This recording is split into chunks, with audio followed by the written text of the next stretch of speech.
Gotcha. You can use it for advantage on initiative, if you want. Anyway, let me know if you want to use that before I roll. So, let's get into it and recap of last session. You guys find yourselves on level 16 of Undermountain, the Crystal Labyrinth. You arrived here after defeating Nether Skull, the Death Tyrant, on level 15, and you made your way through and down. After resting, getting a bit of respite in the Yawning Tavern portal, very strange version of the Yawning Portal Tavern, where everyone is housed up and people seemed a little bit odd. You guys had arrived at this level and you'd found all of the walls, ceiling and floors to be sheathed in this luminous crystal that lets off a very bright glow and seems to channel through all the colors of the rainbow. And you're approached by this golem as soon as you arrived at the landing at the bottom of the stairs that lead to this level. And it just kind of waltzed on forward. It's made of the same crystal that sheaths all of the surfaces of this level, and it also glows equally as bright. And it came up to you guys and just started attacking without any word or warning. And that combat garnered the attention of 4 Githyanki. These relatively, generally evil astral creatures who live for war and have a bone to pick with mind flayers. Seem to hold a grudge. You guys had defeated most of them, and one of them had jumped into this color pool, which you guys identified as a color pool that would most likely lead to the astral plane and vice versa, the home of the Githyanki. You'd made your way through a couple more rooms. You saw all these mind flayer head trophies hanging off the walls, and you've entered a very large cavern with these crystal stalactites jutting down from the ceiling. 2 Githyanki in this meditative state. They look so peaceful, encased in crystal. Their eyes are closed, and as you guys know, they're fully aware of you. And hanging out near the edge of this color pool, which there are 2 in this large cavern, is a female Githyanki. And she is kitted up in this Baroque style, very fancy armor. She has a silver greatsword, and she's astride a relatively young looking red dragon. This thing is not like a fully grown dragon, so don't freak out too much. Okay. You can tell its age because of a few features. Firstly, its size, and secondly, it's the color of its scales. I mean, they're very vibrant looking. This dragon doesn't really have a whole lot of scars, so it's a relatively young dragon as far as dragons go. But make no mistake, this is a red dragon, and they are renowned for being evil, and they're arrogant tyrants. They have a pact with Githyanki, allowing special Githyanki to ride on the back of them. This dragon is 30 feet in the air. She is mounted on its back, and she has, you tried to parley with her, and she's basically told you guys to reveal all of your numbers, and when you did so, she then told you to make peace with your makers, and she's drawn her weapon and swooped into attack as the dragon is spread out its claws and it's gone to like pounce on you guys as well. This is why we went genocidal on Drow. The Githyanki need to watch out. It seems like all she wants to do is fight. Well, she's got to fight then. So we roll initiative. Did anyone want to use their inspiration for advantage? Daggering. Me. Okay. Yeah, Cage also. Okay, I'll roll initiative and then and you guys just roll a single initiative, and then don't click your token though. And if yours is higher, then we'll replace it higher than what you got rolled here. Good job, Gage. Yep, Gage goes from a 10 to an 18. a super low one too. There is some I regret rolled from my shitty. end. Dagger goes from a 14 to a 15. And it looks like this Githinki goes first. Shitty. Okay, so she smiles and just says, "Make peace with your makers. Prepare to die. Steel yourselves. No mercy shall be shown. I invoke the name of Queen Vlakeith. I draw my silver sword and lop off your head." And she's going to cast Misty Step. Okay, not staying on the dragon. Interesting. She Misty Steps down right next to you, Roland. As she comes out of the silvery mist, she's swinging her greatsword at you. Is it because I talked to her? I mean, or is it because I look like the squishiest? I'll leave you to Either way. decide that. She hits you Either way, for that's 18 points of damage. yeah. And when she catches you with the sword, the psychic energy floods your mind. And she kind of twists her greave, spins to the side, brings that greatsword around, and comes in for you again. Roll it. And it's a miss. She swings over your head, and she stands her ground right there, like willing to face everyone in melee combat. Rolling. Hold monster at 7th level. I mean, not 7th level, 6th level to get both the dragon and her. Okay. When you cast that spell, you counterspell. Oh, Can I come on. counterspell the counterspell? Can't even see. Is it this thing? No, it's probably This counted one. It is on this my thing. one. It's still like they're behind total cover. Would that affect You, the counterspell? you choose what you want to do. But this Githinki is casting counterspell. Are you going to Alright. counterspell? I will cast counterspell, and even if it fails, that's fine. Alright, it does. You don't lose your spell slot either, but you will use your reaction. You're unable to counterspell that Gith, and that Gith will counterspell and will make an intelligence check. Is it 7th level or 6th? No, the 6th level. 6th. I misspoke. And Yeah. the Githyanki is able to damn it. intercept your spell. You're counterspelled.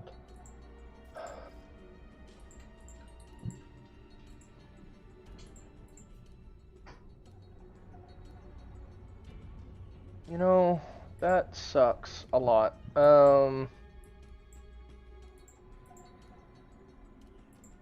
shit. Can't really get away from her.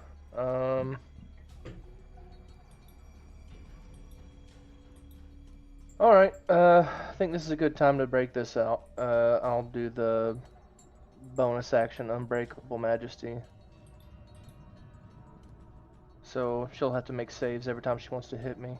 Okay, you take your majestic form, and I'll give you like a red tinge for that. That upsets me rather greatly. It's as if a string on your guitar broke, and you're just like, oh. Oh, all these Githyanki are gonna die now. Where? Give in to your hatred, Roland.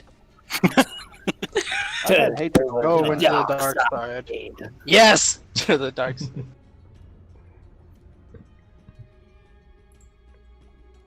I'll move over here. Bonus action to rage. Attempt to grapple her. You grab her on the arm. Unhand me. I have 30 feet left, so with difficult terrain, move up here with her. So I have 10 feet left. And I'll bring her with me and attempt to shove her off the edge into the abyss. Oh, Alright, so You can shove her away from you. You can't shove her, like, not away from you. Okay. So I've used 30 feet of movement. So can I move her between me and the abyss with my other 10 feet? With my other... You can use 10 feet Yeah. of movement to move her. Okay. And attempt to shove her away. Okay. I guess I'll be releasing the grapple then when I do that. Alright. Go for it. Ooh, yuck. Alright, you push her off and she'll get a dex save to try and cling onto the edge. She doesn't want to go just yet. And she slips and she disappears through this misty portal. Okay. This Githyanki Gish is going to cast a spell. And Brew, make a strength check. It's going to start throwing people in the portal as well. Oh, sorry. That was a save, not a check. So rolled an 11. I Oh no, think well, you got a crit because you have advantage. I got a bit, yeah. Alright, yeah, you feel this invisible force start to grab onto you and try to shove you into the misty portal as well, but you resist it. Cage. I am going to wall of fire this Githyanki and just do a circle around her. I think it's a 20-foot radius. Which one, sorry? There's two of them. The one that's been casting all the spells, sorry. Okay. So I just want to block her. If I can circle her, then A I'll ring? do that. Yeah, just so that she takes the damage.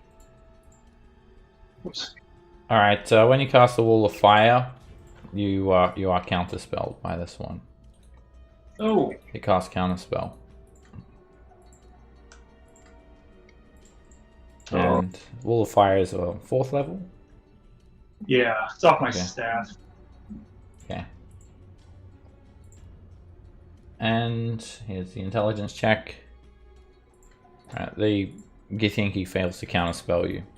And you do a ring-shaped wall of fire around this other Githyanki.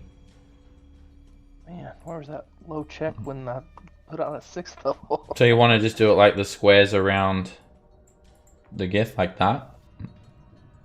Yeah, just looking at. Oops, I got the wrong spell up here. Yeah, I just want to make sure she's going to take damage from it. So, that, happy with that? Like the squares around the Gith? Yeah, that should be fine. And heat going inwards? Yes. Okay. And then I'm going to quicken a firebolt at this Githyanki. Okay. And they're all around us. Alright, try to firebolt the Githyanki and doesn't work. Just Doesn't work with. yeah, you're not unable to target her. That crystal protects Oh, her. is she surrounded by crystal also? Yeah, oh yeah, both of them are. You have to break the crystals first. Yeah. Okay. And then 10, 15. I'll kind of get out of the way here. Pavel. Alrighty. As I said before, bullets in the shoe. Shoe comes off. 166 bullets. Gonna aim at this one right over here, and not aim at the Githyanki itself. Aim for the crystal. Okay. Load a bullet into the gun, and fire with sharpshooter. Sharpshooter, Karma Special, and go. An 18 hits. It hits the crystal and takes a small chip off of it. Fix them real quick. Done. Okay, and try again. Aiming for the crystal. Ooh. That's a miss. The bullet ricochets off the crystal. Third shot. That's a hit. And you put another chip in the crystal. Bonus action shot. That's another hit. There's a big crack inside the crystal. It's looking like it's close to being shattered. And then walk away because it's probably angry at me for shooting at its thing.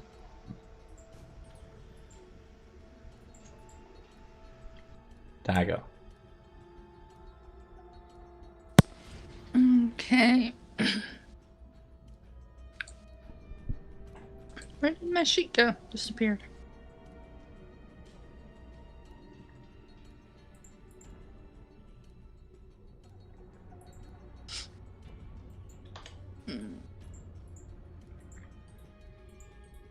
I had this measured out, and then I totally forgot what the number was.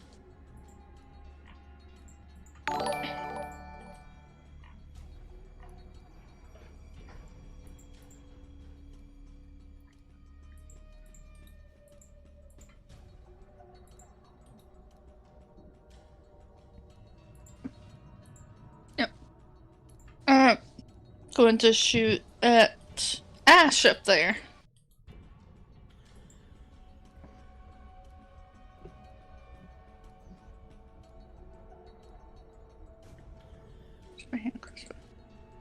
That's a hit.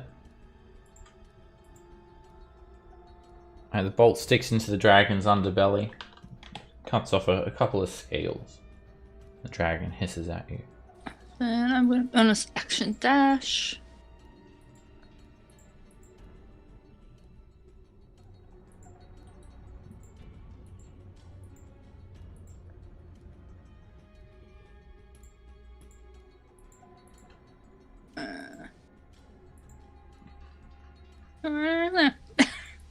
Okay. Now I'm done. Alright, this Gith Yankee, again, they have their eyes closed, and they can cast spells through these crystals without getting targeted themselves. And that's exactly what this one does. It's going to drop a fireball.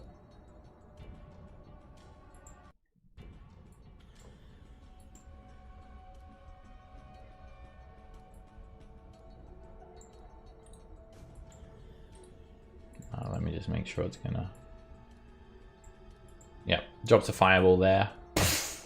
Everyone in that area make a dexterity saving throw. Wraps around walls.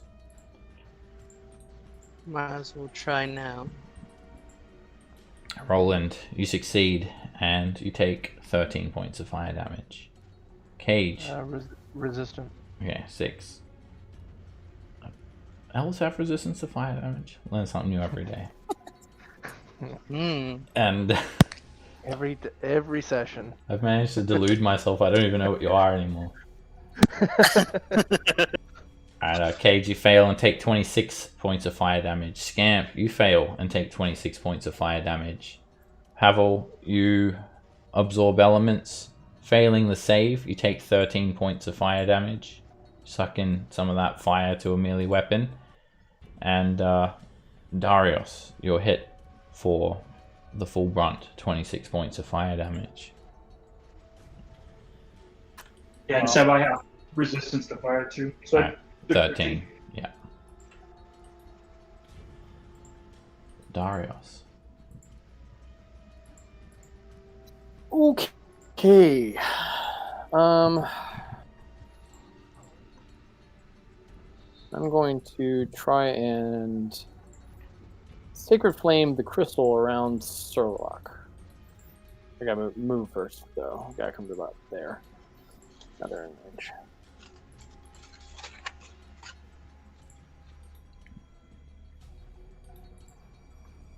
Actually, yeah. So. Alright, you try to cast Sacred Flame on the crystal and it doesn't work. You're not able to target it, and the spell fails. God damn it. Fine. It's crystal is not a creature. You're right. I just realized that. Fuck it. Alright, then how far can I go?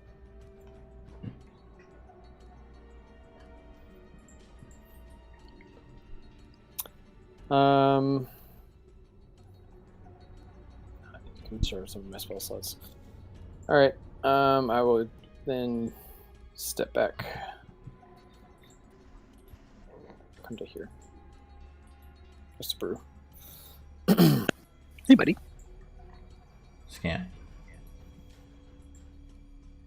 I would like to cast Fairy Fire on Ashran Thax. Okay. The dragon stares down at you. You begin to cast a spell, and it beats its wings, trying to avoid this fairy fire that's falling down on top of it. And it gets out of the way.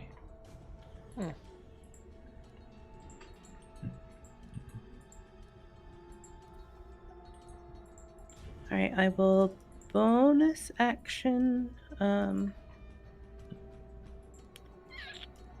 going to bonus action, throw some healing. No, we're not. I lied. We're going to bonus action, do nothing, and then we're going to go run around the corner and hide from the dragon breath that is likely imminent.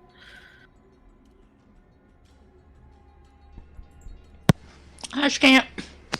Hello. The dragon chuckles. And in a mocking tone, it flies down here, staying 20 feet above the ground, 20 feet above this color pool. It opens its mouth, it points its head downwards, and fire, a roaring sheet of flame, just explodes from its mouth. I think it liked me too much for your strategy to work. And it just floods this cone of fire over Brew, Darius, Roland, and Pavel. Oh, it didn't go after us. Good. Each of you make a dexterity saving throw. Well, that's a fail.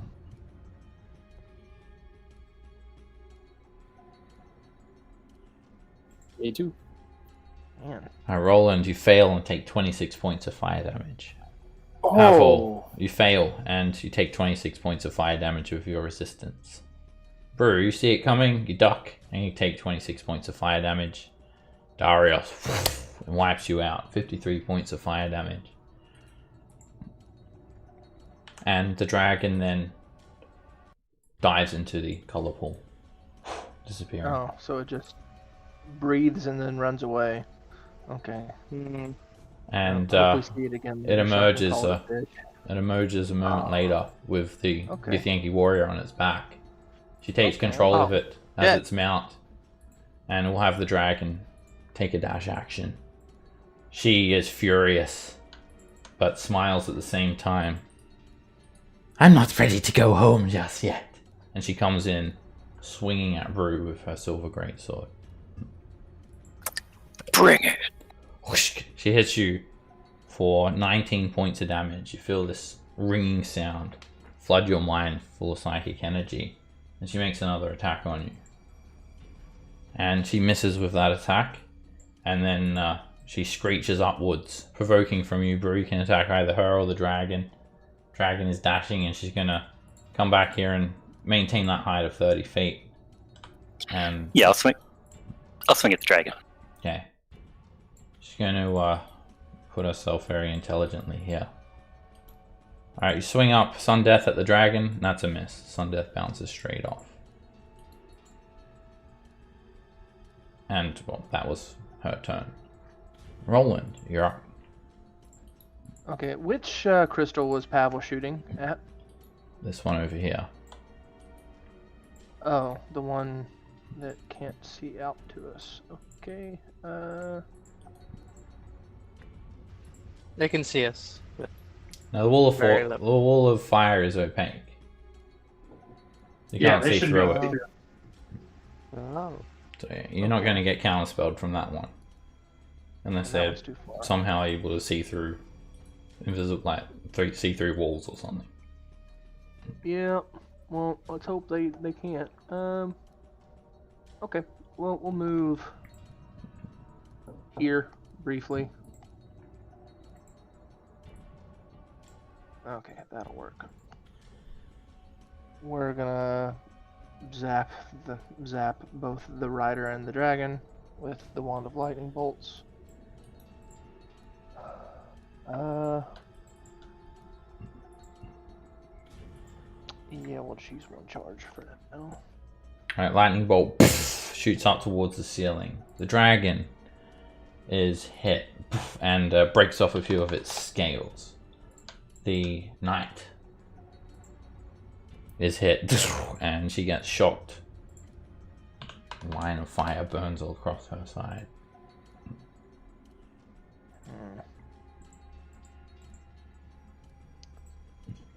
I was hoping that would do more. Let's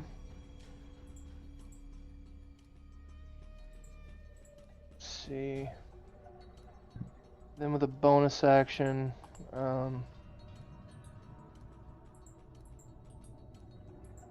need to pick Darius up. So, well, healing word for Darius. Just at first level. You won't be able to, because if you do a bonus action spell, the only other one can be a cantrip. Shit. Man, rules. Okay. Well, same goes Crown for of the enemy. Stars. They can't do the same to you. Yeah, I know. Oh, that'd be scary. You're gonna do a Crown of Stars at Darius instead? What did he do? No. I'm gonna do Crown of Stars at I'm gonna go for the dragon. Okay. So I'm gonna use one of my motes here. Yeah, 4 left. One of them leaves the orbit from your head and slams into the dragon's side. And it cuts a pretty big hole into it. Burrows into the dragon's torso. Scales and blood splash out everywhere. The dragon screeches as smoke comes out of its nose. Take that, you dick. 10. Let's move back to here. That's all I got. Brew. Move up here. Swap Sundeath for the oversized longbow. And aim at the dragon. And as I'm doing it, I'll shout out at Deslar, "Hey, you want to fight?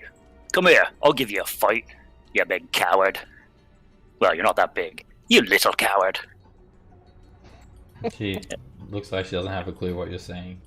Oh, right. And learn to speak common. Damn it. Where's the oversized longbow? There it is, aiming at the dragon. That hits. And a massive arrow smashes into the dragon's scales and cuts through a section of its wing.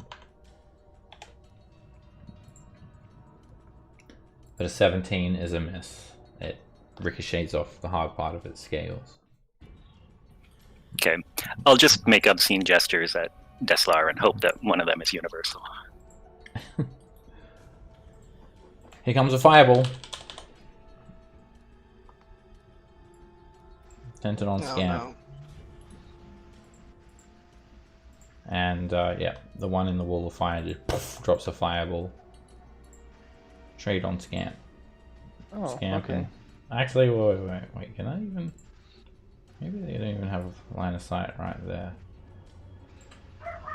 I'll just double check. I think they do, actually. Yeah, they do. Alright, Scamp and Dagger, make a dexterity save. Roll in. The roaring sheet of fire comes up behind you, narrowly missing you. Oh. Oh my.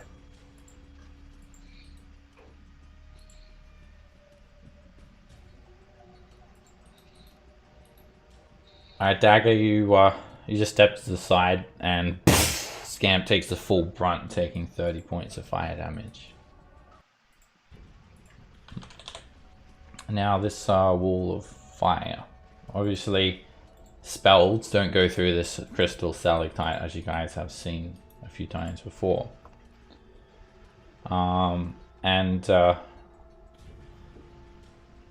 Yeah, it's not affecting the crystal at all. As far as you can tell. I thought she wouldn't be able to see through it. She can't see through it. fireball doesn't require sight. You don't need Oh. sight for fireball. It's just a point in space. Roland knows this. Cage. Used enough. Well, that kind of screws up everything. Well, they can't counterspell, so that's good. So.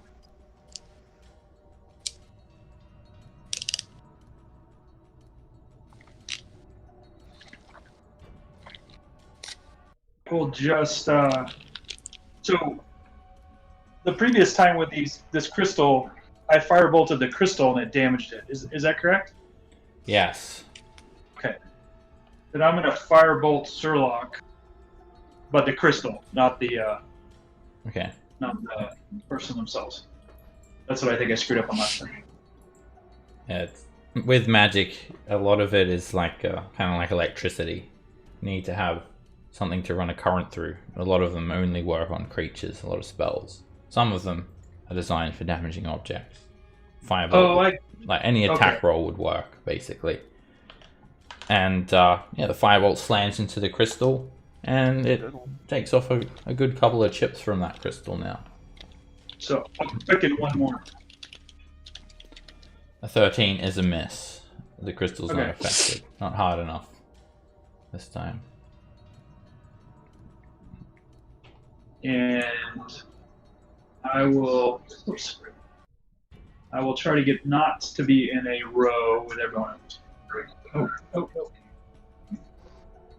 There we go. You don't want to go in there unless you want to visit the No. astral plane. It just was snapping me with the grid. You might want to. You might want to go to the astral plane. Who knows? All right, Pavel, you're up. This is a very hard decision. So I must play true to the character. Even though it might be very, very dumb.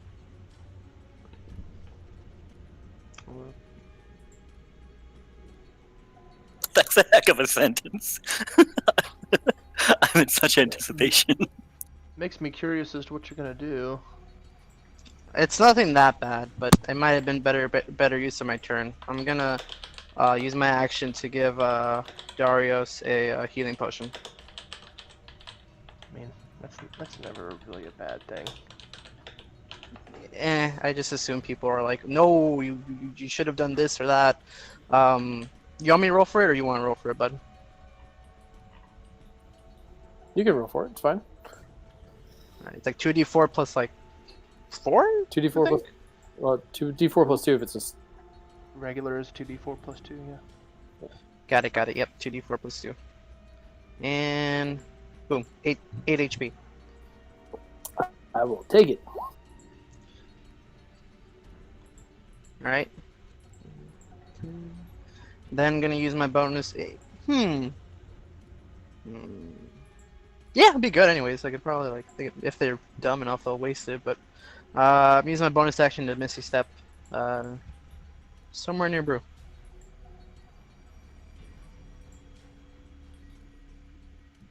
And there. Okay. Whoop. Somewhere around here. And that'll be then my turn. Dago.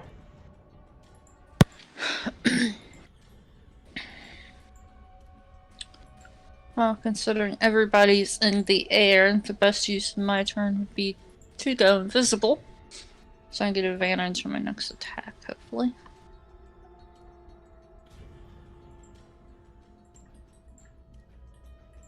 I use your action to turn invisible. Any bonus action or movement?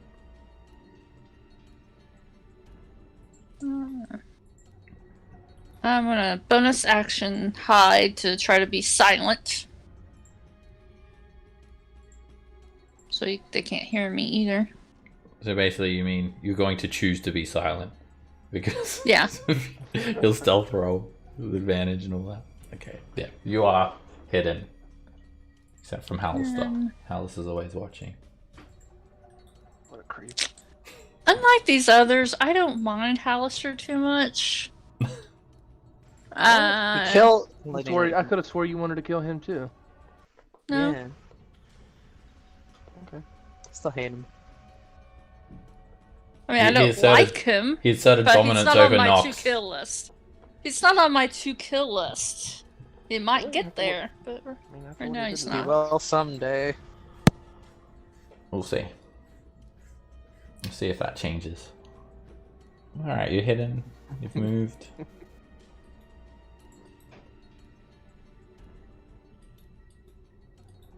Surlock is going to cast a fireball. Of course. And Where? on Cage. Responds with a fireball. Right on top Spell of for me. one target. Make a dexterity save, Cage.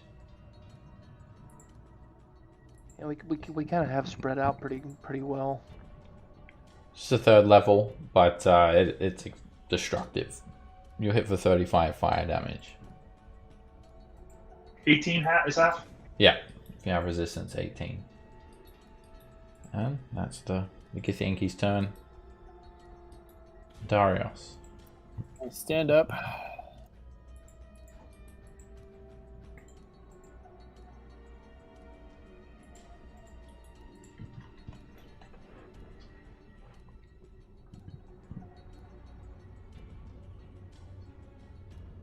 Dashing.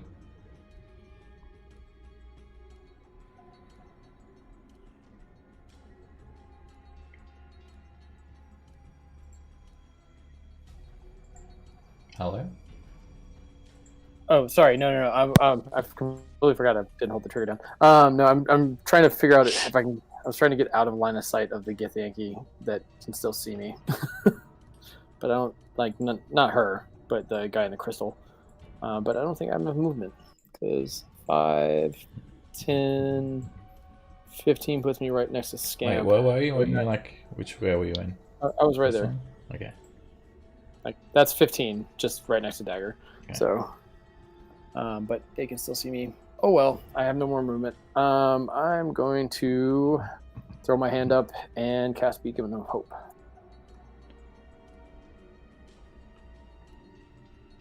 Okay, anyone within 30 feet will be affected by that spell. So Dagger and yourself and Scamp.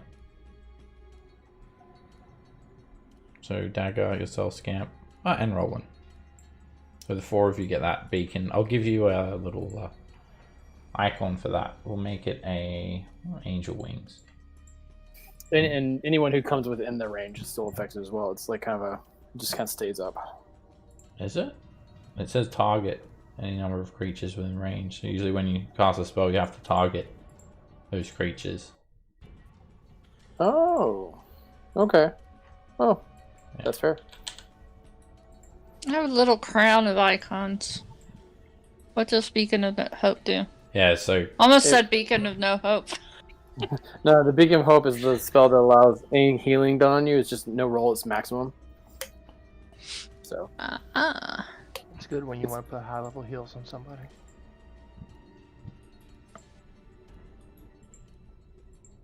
oh, you're not aware of Darius though, Dagger. Dagger though, actually, because you can't hear her, can't see her, so you're not even aware of her presence.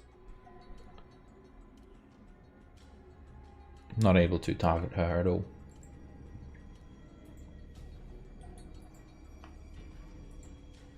Okay. Any bonus action?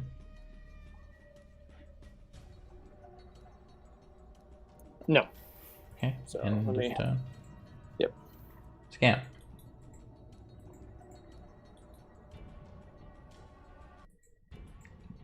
I am going to bonus action teleport up here. And then I'm gonna move. Can I see Roland from here? Yeah, you've got a line of sight to him. Hello, Scamp.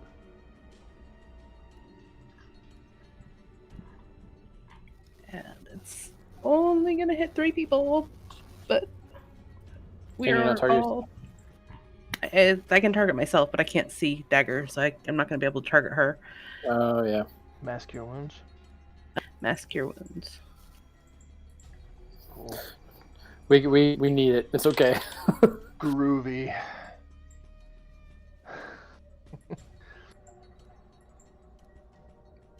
You'll be able to get Cage too. If I can get Cage, then I will also get Cage. Yeah, you'll be able to get him. He's like just on the edge. He's just in the right spot for that. Ooh. And then it's going to roll, but it'll do maximum, which is going to be 30. Okay. For Word. everybody, So, I guess, except for Cage.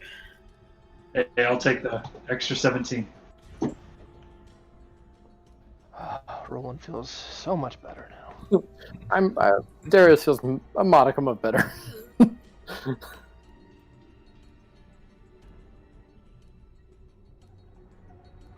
And I'm just going to move back down here.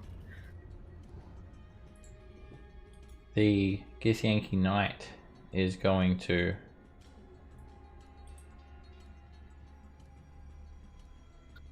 Misty Step down here, leaving the dragon as its mount. The dragon's going to roll itself into initiative again. Damn it. I was hoping she would stick with the dragon. And she's Go going ahead. to provoke from Dagger and Darius. She moves out of the. Oh, is reach. she?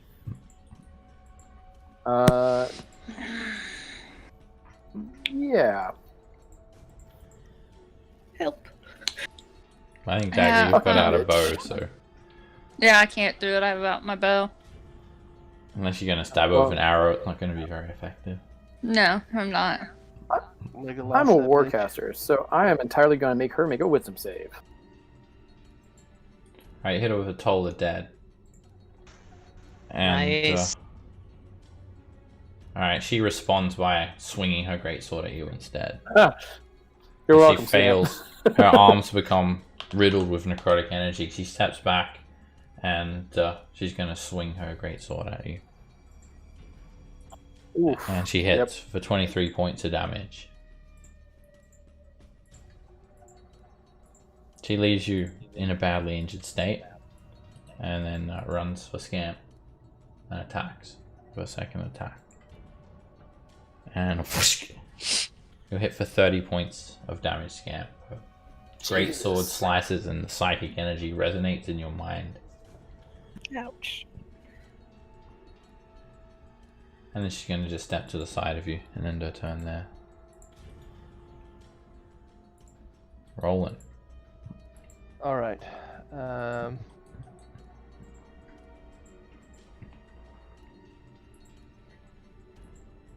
Move 10 feet closer. I hit him. Alright.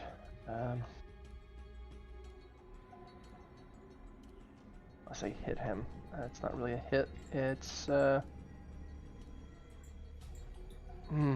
man. Still upset about my 6th level spell getting counterspelled.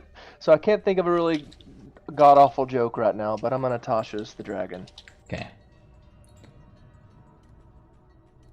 Wisdom save for the dragon. Ah, you bitch. And it's not in the mood for jokes. You smell the scent of Yum. brimstone emanating from this dragon. Its eyes look excited, like flickering embers of a candle. 18s. Alright, well. Roland, we'll just hit it with another moat, or attempt to. Okay, worked good last time.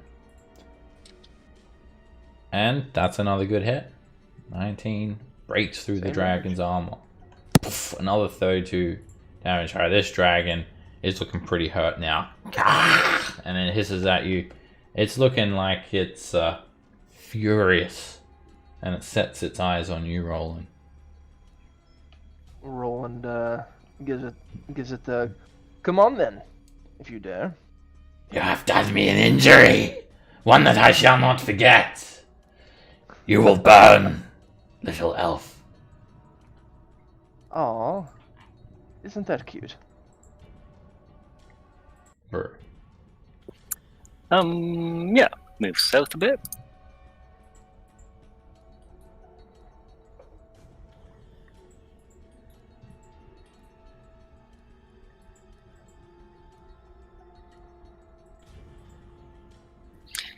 and oversized longbow at Ashran-Thax.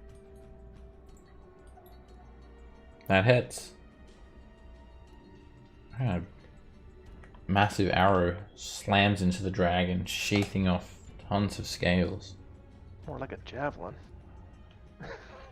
Second arrow was a miss. Whizzes on by.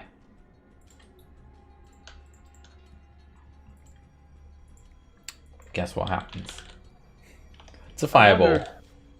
The Gith Yankee is going to throw down another fireball here. And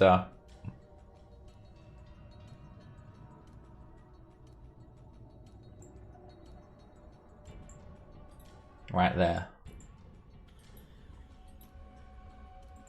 Puts a fireball right in the middle of all of you.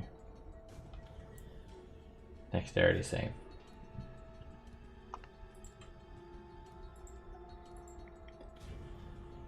Dagger, you dodge straight out of the way.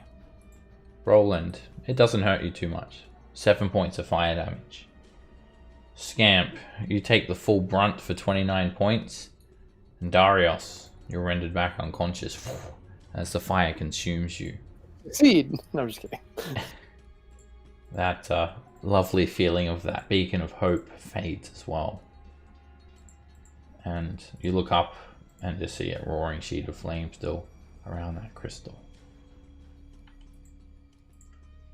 The other Gith Yankee smiles at you, Scamp. Cage.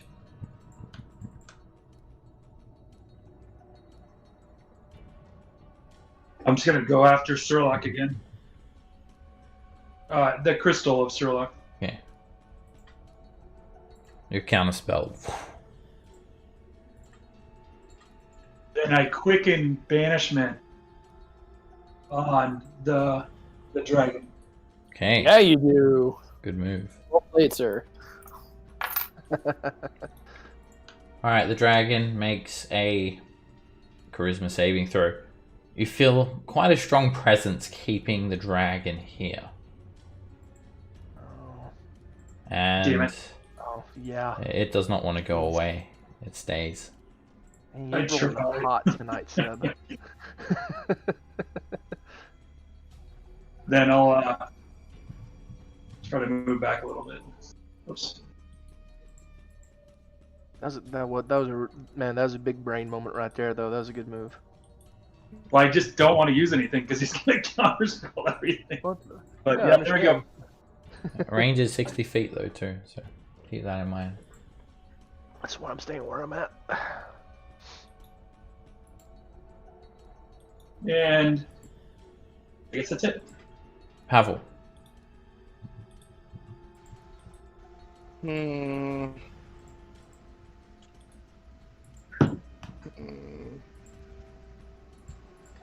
No, you hold up.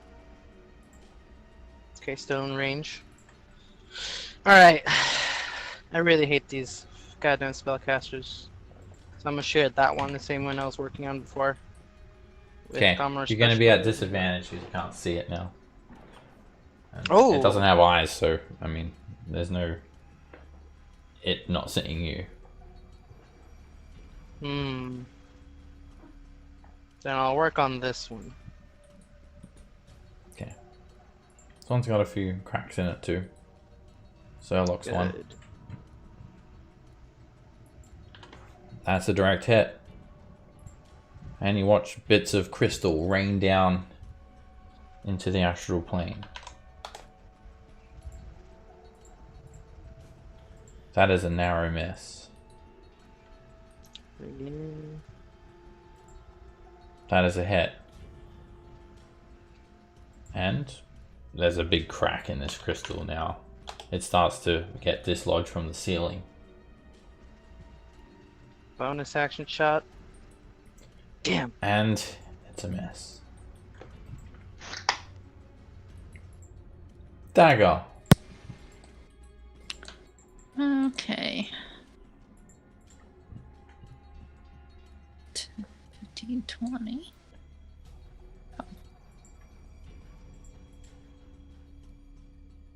Okay, you pull up a raver and stick the knight Hit. Yes. It's hurting Scamp. How dare it hurt Scamp? Alright, she kind of gets you at the last moment. Instead of you like completely impaling her, you just like stab through her side, and she's badly injured. Blood is dripping out everywhere. She turns around with a surprised look on her face, and this bright green blood covers her hand.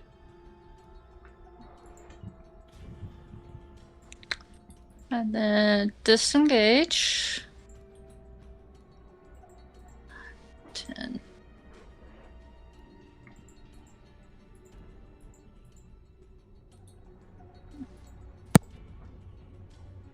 The dragon just slams down at you, Dagger. Just comes in screeching. Ah! Ah, man. I thought I protect pissed the it off knight. not to come at me. Yeah. The knight has called the dragon. They're communicating all this time in Gith. Coordinating their attacks, but yeah. She calls to the dragon comes. And comes in just trying to bite your face, Dagger. And chomps you. 23 damage. I'm going to uncanny dodge. Alright, you leap back, and a couple of scales and a couple of teeth, a little bit of fire gets you instead. So 11 damage. And then one claw. It hits you for 16 slashing damage. And then another claw. And it crits. Almost forcing you to the ground with 17 slashing damage. It does that attack, and then just checking some movement, and it looks down this tunnel, and it's going to plant itself down here and go low to accept the rider. Lands on the ground. Alright. Sherlock is going to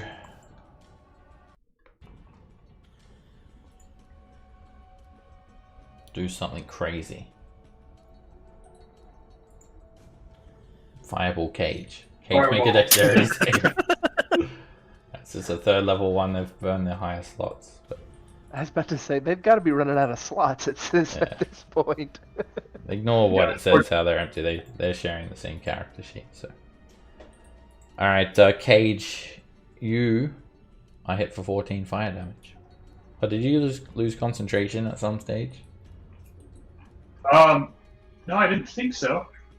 Let me look up. Oh yeah, when you cast Banishment, you did. So that Wall of Fire's gone down. Okay. Alright, and that's it. They're kind of one-trick ponies, these Githyanki and the crystals. It's not a bad trick, though. Alright, Darius, death saving throw. Come on, No. buddy. I don't need to. Oh, you've got a One of my parry up. items is Parry a after parry wound after closure. wound closure. Okay, Oh, so I don't make the saving throws. so yeah, automatically stabilize at the start of your I'm happy to turn. roll to see if I get a nat 20, but I don't need to make a death save. I had completely forgotten I had it until I looked through it the other week. Yeah, you just stabilize automatically. Okay. That's a really good item. Scan.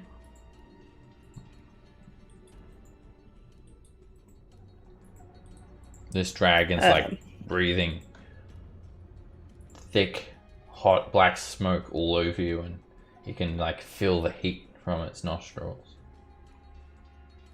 Just staring at you for a brief moment. I'm going to probably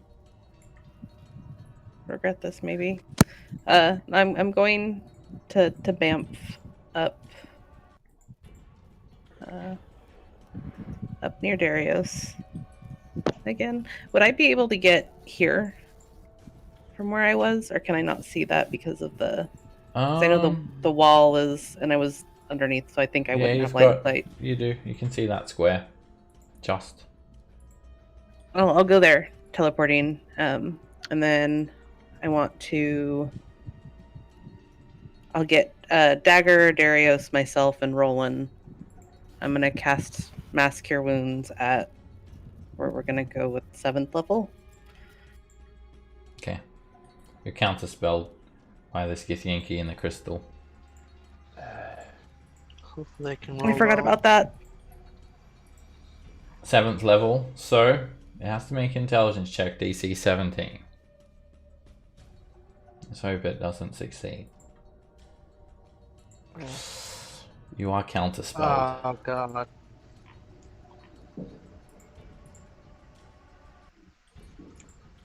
Oh man. Sorry, I forgot about the counterspell. It's all good. Okay. Well, in that case, oh Jesus. I'm going to I'm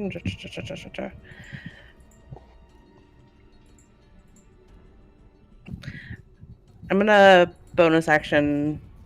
We'll drop some Fey energy into Darius. Darius? Yeah. Darius. I was trying to decide between you and Dagger.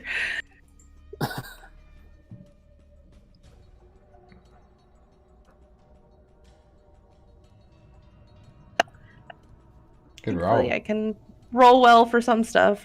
So you get 23 hit points plus 5 temp. And then I'm gonna try and run the fuck away. Probably into like another fireball somewhere else. But you know. Whatever. Desla is going to Misty Step right here and come in and attack Darius. And she hits for 27 points of damage. I'm still up. She turns and swings her greatsword at Dagger. And she knocks Dagger to the ground, unconscious and dying. She then leaps back, jumps on the dragon's back, provoking from you, Darius. You can do a spell. Fuck yeah. I am. Come here. Where is it? Suck it. Oh, Nice roll. roll. Well, I mean, with the roll Nice like that, roll. She's definitely going to make it. Yeah. Let's see. She does have a good wisdom, but not good enough. Hey, Did I say she Damn. jumps on the dragon's back? I lied. She doesn't make it that far. She crumples, Ah, and Nice. all of her flesh Nice. I said withers, sit down. I've had enough of your games. and she collapses Nice. to the ground dead. I'll accept that vengeance. That makes me feel good. At 1 hit point. The extra 5 that's from like a potent That's how cantrip thing, right? Because I'm potent spellcaster. Yeah, she's that means that even So, if she hey. succeeds, she takes half damage, right? Is that right? Or Yeah. is that a different thing? No. Potent spellcasting just means I add my ability modifier. Oh, okay. Yeah. Cool. So for cleric, potent spellcasting just means I add my wisdom modifier to any of my cantrips. Okay. So Yeah, she's dead. Her flesh just withers. She looks very gaunt, and she collapses onto the ground, a shriveled, desiccated corpse. Roll one. 10 feet. 20 feet. I am going to reach down, still asking for permission even though she's unconscious. I'm going to touch you now, not inappropriately, and I'm gonna Yeah, we don't have that kind of relationship. I know. Again, Roland is slightly scared of Dagger. 4th level Cure Wounds. Does he like brace? Like she might have some sort of reflex where she just stabs someone when she wakes up. Yeah, I'm Yep, definitely that is a braced. scary thought.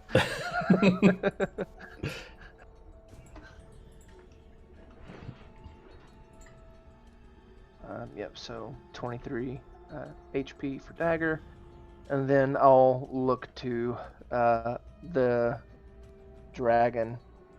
Oh, you're still here, lizard? And hit it with a crown. Oh, come on! It Shit. extends a wing. Oh, no. It looks like it's in a furious rage now with the knight dead, and poof, it bats away that moat with a wing. Well. Alright.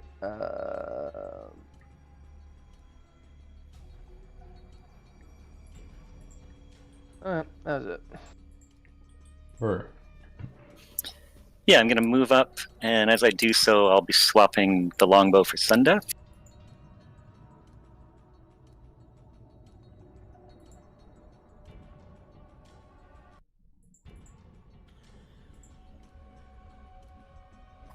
And when I get around here, I'll use a bonus action. Well, I'll look the dragon right in the eye, use a bonus action to ignite Sundeath and say, "Fear the fire, lizard!" And It's the red dragon brew. It takes it takes the great sword and starts brushing its teeth with it. I'll be reckless on these 2 attacks. Hit. Brew looks in horror as he comes to the realization that fire doesn't work, but the rest does, and you just sever a mighty wound into the dragon's side, and it's a crit. Nice. Nice. Nice! There's an explosion of fire and dragon scales and smoke, another mighty wound, and the dragon is looking seriously injured, and it's not showing any signs of retreat either. This thing looks like it's going to fight to the death. Don't put too many holes in it. We need to skin it. I'll just keep waving the fire in its face. Okay. This Githyanki I wonder what he's gonna do. is going to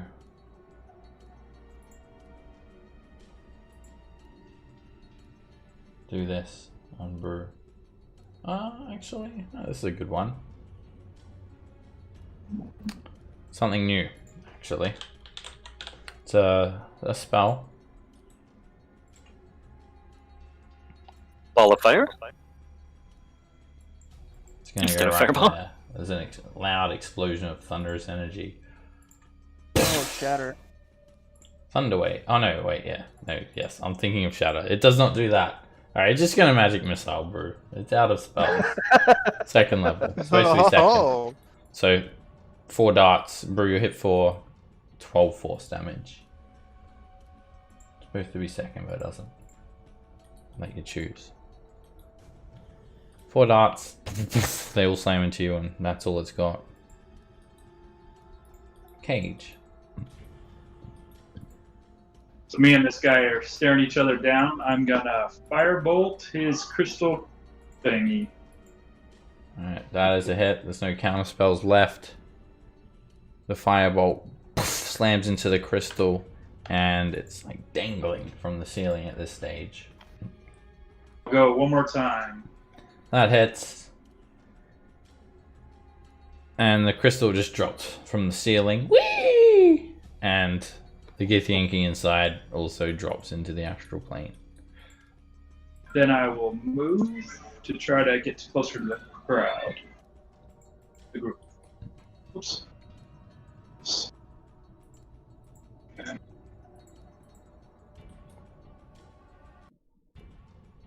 There we go. Pavel.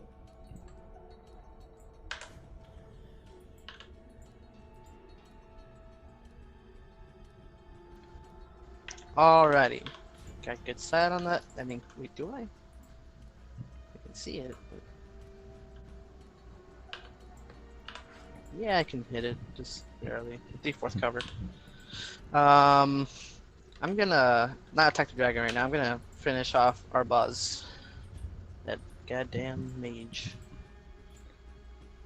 Hit. Whee!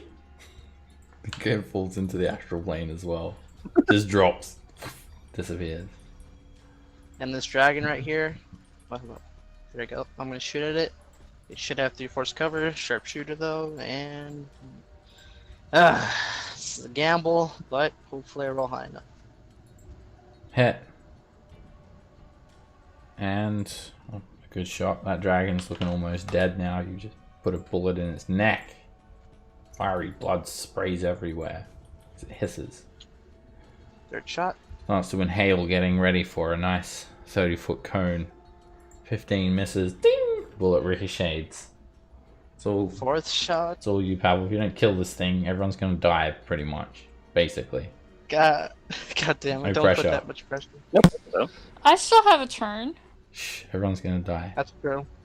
Come on, Pavel. I'm not wasting my DM's inspiration on this. Woo! And that's a hit. And That's the dragon. hit it straight in the side of its head. And Oh. it falls over dead. Pavel, you're a hero. Woo! You Yeah, saved the don't need day. Stop it! God damn it! Stop the I sarcasm. wasn't ready to see my maker. Everyone pick Pavel up. And you can, Pavel's learning. you can crowd He's surf. recognizing sarcasm now.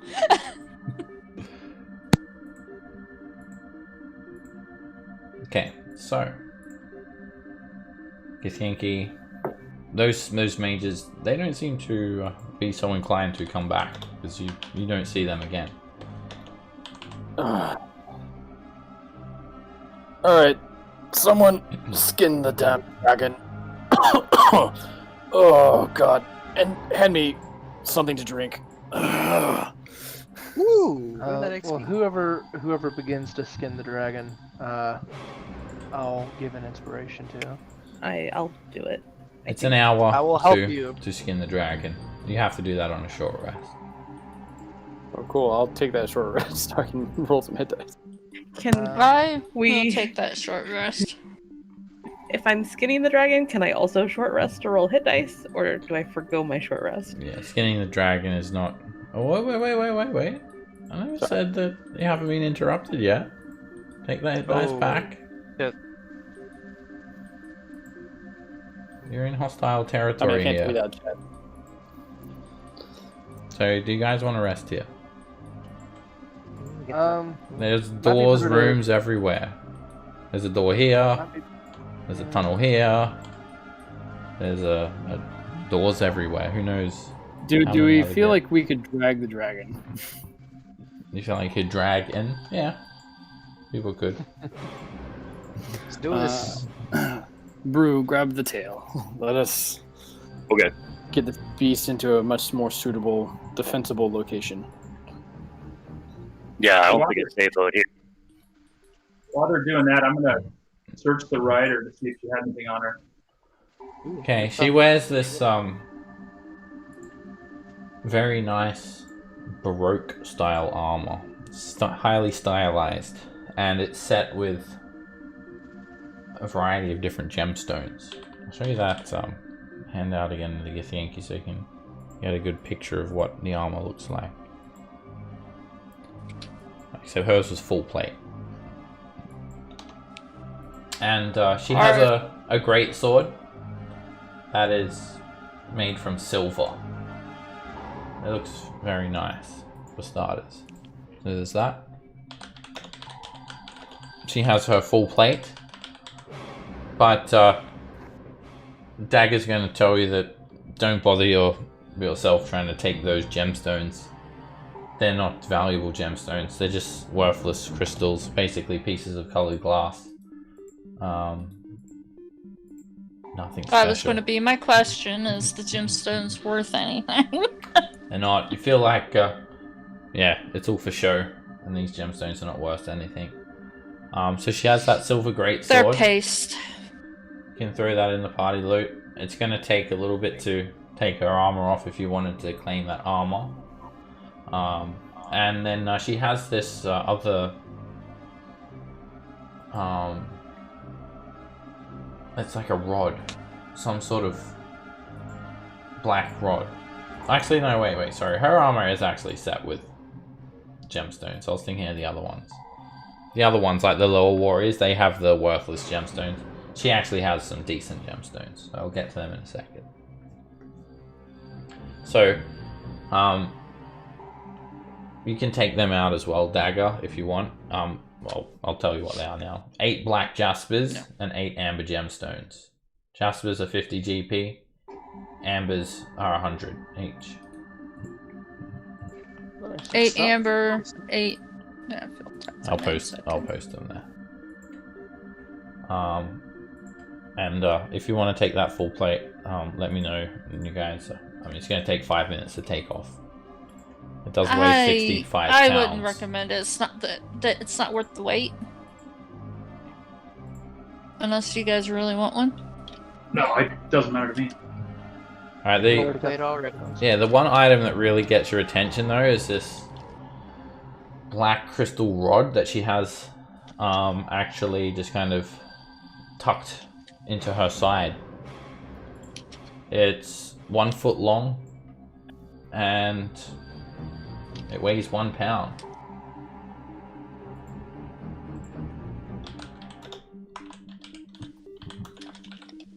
Okay. So since we're moving, I'll just wrap my cloak around my hand and take the rod. And if someone wants that silver greatsword, and we can try to identify it when while they're skinning the dragon. True enough. Alright, so you're taking the dragon with you, and you'll take her body, I guess, and you don't want to pry out all these gemstones right here. So where do you guys go? Where are we dragging it? Nothing else. Essentially, back towards where we came. Unless you can think of a better location. Not really. I suppose we could just take it back to the bottom of the stairs. How that works. Brew, Pavel, lift with your legs. Yeah. Well, I mean, just drag it. Don't try to lift it. Oh, well, that's easier. Okay. I mean, I can imagine that, like, it's still kind of being like a Fred Flintstone moment.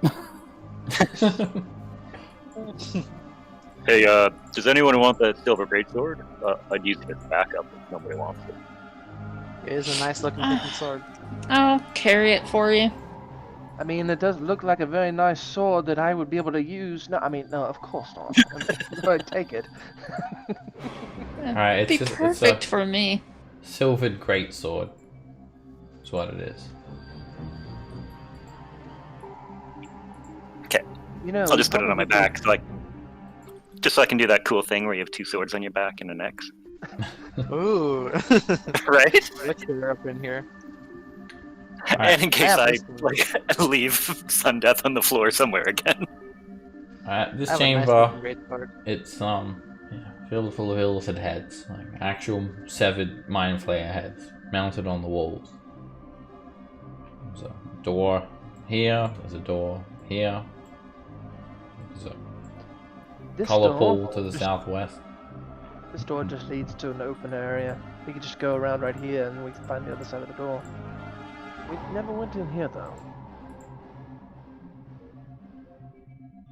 Can I inspect the door really quick? Check it for anything that looks fishy. Make a perception check. This door is, I mean, it's not even really a door. It's more like a slab. It's made of crystal. There's no handles. There's no hinges. There's no locks. It's just definitely a door, though. It stands out among the walls.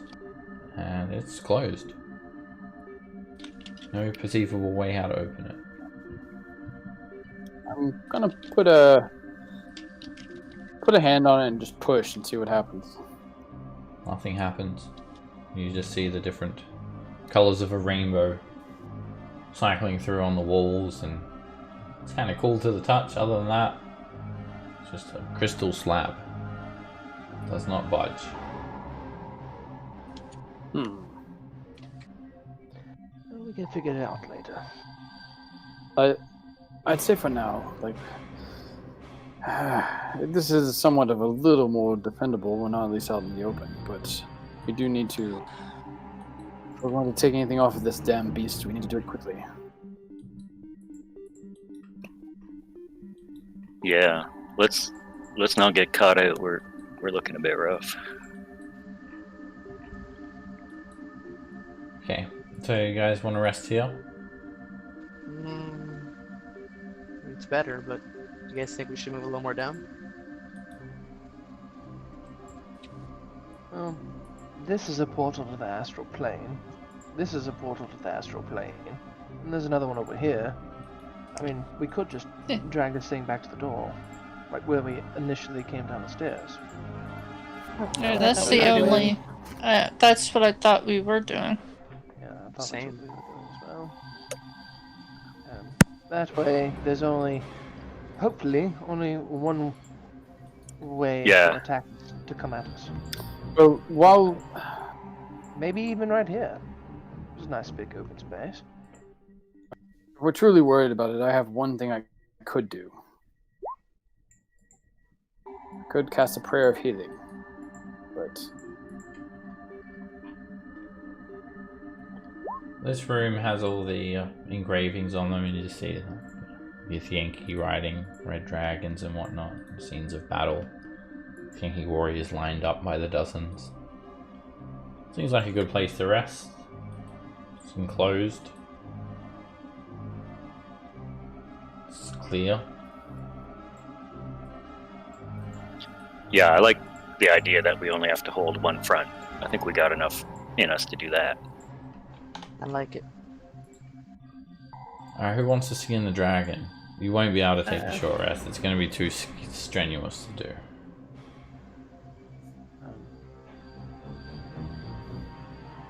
Not rolling. Yeah, I can assist, but probably not my forte. It's definitely my forte, but I could use a short rest just to restore hit points. I can do it. I'm proficient, but I only have a +5 to my survival. I was gonna say, I think I'm outside of Scamp. I'm probably the next best because I've got a +10. Oh, fuck. I'm a +11, but you need rest for health too, more so than me. Could we rest for 2 hours?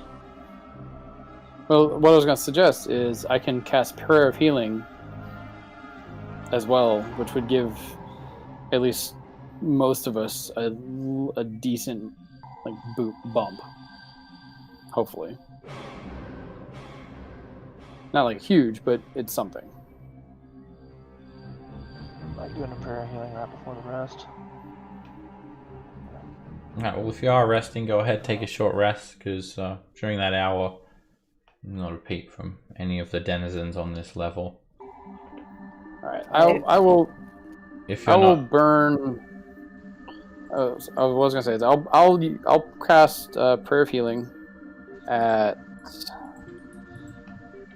3rd level. I think I've still got some 3rd levels. I have 1/3 level left. Cool. So myself, Scamp, Dagger, Roland, and Brew all gain 27 hit points. Oh, thank you. 26. Oh, 26, sorry. And if he's doing that, then I can skin. Okay. You can make either a survival check or a nature check, Scamp, to skin the dragon. Or even, I guess, sleight of hand. I will give you advantage on survival or nature, whichever one you want. Okay, Pavel can help. And I'm going with survival. everyone else take a short rest. Awesome. If you're rolling hit die, remember you can roll a d10 for short rest. Yeah, it's a d10. You get a flawless young red dragon hide. You did a very good job of that. So now hold we that have a out flawless to. young green and now a young red. You can also take the gemstones out of her armor very easily, and then you've got this rod. So I'm gonna go ahead and can I do an Arcana check on it while we're resting and see if I can figure something out. You could identify it with the identify Okay. spell, or see if it's I magic do with not detect have that. magic, or you could try and mess around with it for the hour and see if you can figure it out. I'll just cast Detect Magic after the rest. Okay. Alright, you choose to try and check it out with detect magic, and it actually does radiate magic. When you focus on that source, you'll find that it radiates conjuration magic.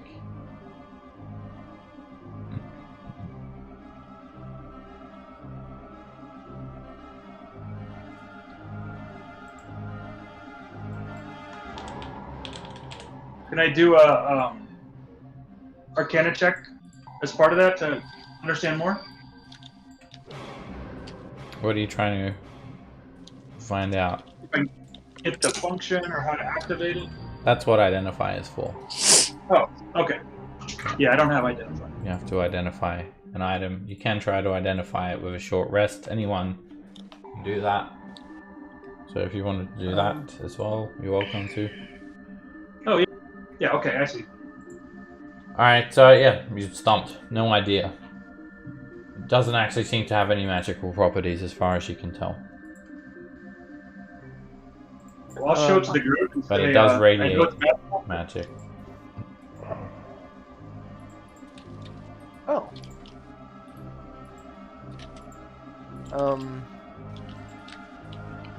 Roland will actually pull a black box out of his bag of holding. I want to try to identify it. It's been sitting in my bag of holding for a while and I forgot about it. It's a small black magic box from the lab in level 14. I know that's kind of a callback, so I don't know if I could identify that over the rest. Let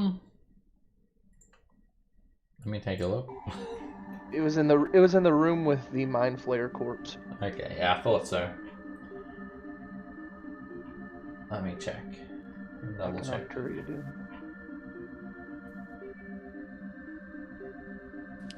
It's going to summon Pinhead, who has such sights to show you.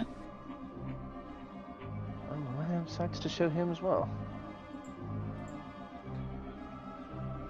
Okay, so yeah, this is the box with a hinged lid.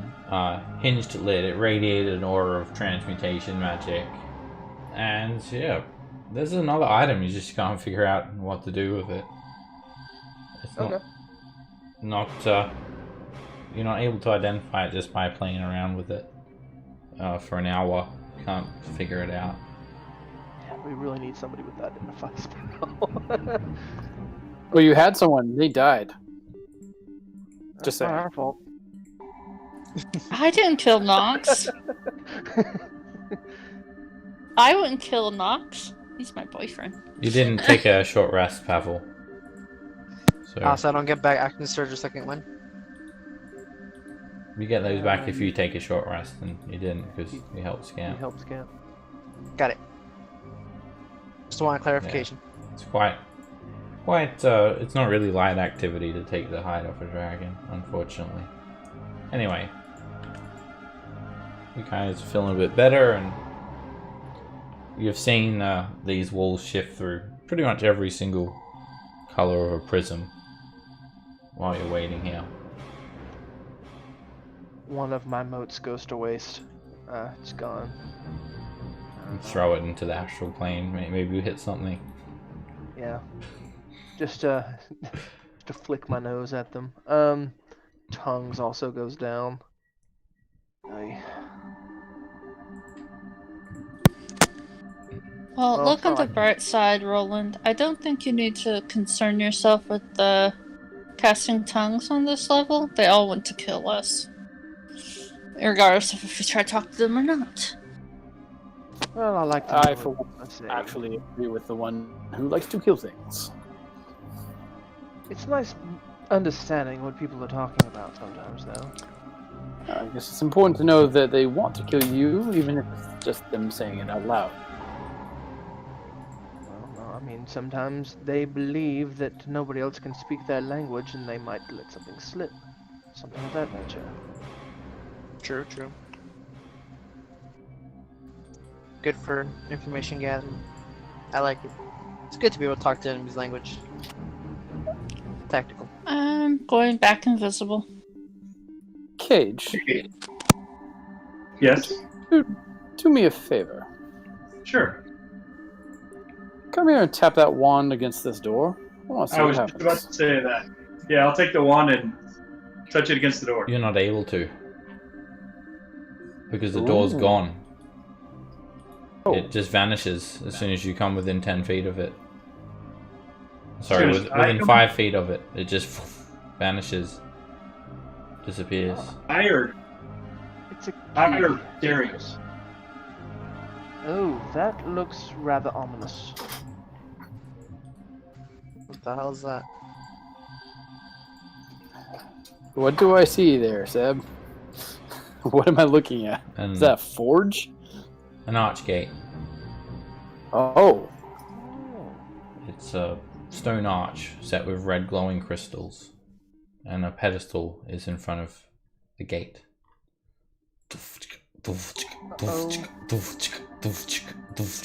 Another golem. Oh, Another shit. golem. Hold on. Oh, okay. Okay, if you guys move, the golem moves too. When you see it, we no. need... Okay, Alright. I'll go back to Hinging where I until- thought. I'll- Everyone I'll move go back to where you I were. thought. Yeah, that's Yeah. why initiative was invented. Otherwise, Scatter! it's just going to move wherever it wants. And then just chaos ensues. Alright, as you guys move forward, this crystal golem comes walking around the corner. It looks towards Roland and Cage, and starts running. Darius. Oh yeah, that door's closed now too, by the way. Shit. Oh, What? Oh, fuck. okay. That's not good. Oh, I get to go first? That never happens. Everyone on the side of the door is not surprised, because you did see it for a brief moment, but that door just... it was vanished, and now it's back. Darius, you're up. Fuck. Okay, I'm going to make an inferred. Can I try and infer what I actually saw? That the rod actually acts as like a kind of like a key card in a Yeah. manner sense. He gets Yeah. close enough, it just disappears. And when he came Okay. near it, the door vanished. When he moved away from it, the door came back. All right. As loud as I can, I'm going to bang on the crystal door and scream out, "Cage, move back towards the door. We can't Yeah, help I you got if it. you're stuck in You it." don't hear that. No sound penetrates this door whatsoever. Okay. Then I am going to. I will ready an action to cast a Sacred Flame if the door opens Okay. at a creature that I view as hostile. So like if you see an elf. Bro. If I see an elf. Good thing I'm not an elf. Squeezing past I look Pavel like there. an elf. Pardon me, buddy. Squeeze past Pavel. And I will. Well, I'll try. I'll interact with the object just to see if I can open the door, because Brew can't figure stuff out. There's nothing to open, it's just a slab. What do? Push Okay. on it? Only as an interact with object, push on it. Yeah. You push on it, it doesn't move. It's like pushing Okay, on a wall. I'll ready an action to move if the way to the south opens. If I can find a way to get past this Okay. door barrier. Scan. I will hold a frostbite for if something is within 60 feet that is hostile to us that I can smack. Cage. So I'm going to step back to the door. Just as you suspect, when you step near the door, it vanishes again.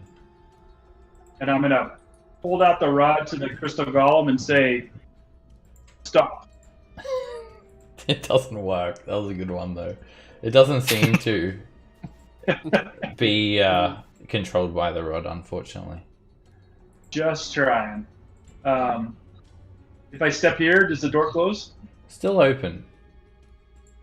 So it seems to be within 5 feet. As long as you're within 5 feet, that door's going to stay open.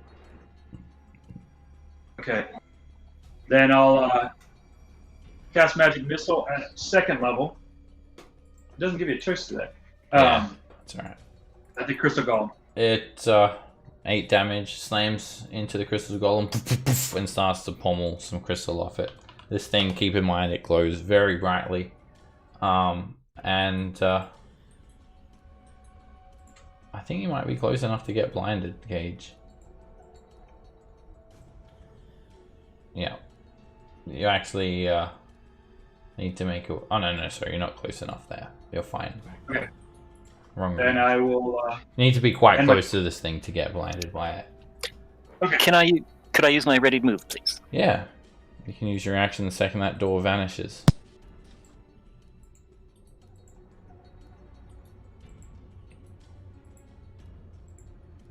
Dagger, you're up. Okay.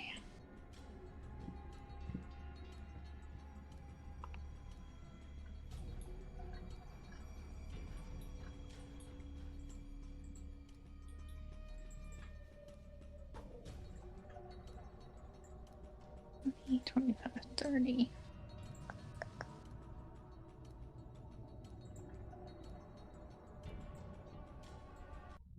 Yeah, it's within 30 feet. Do I have to avert my gaze? Not from this distance. It's yeah, you have to be like within 10 feet of this thing to get blinded.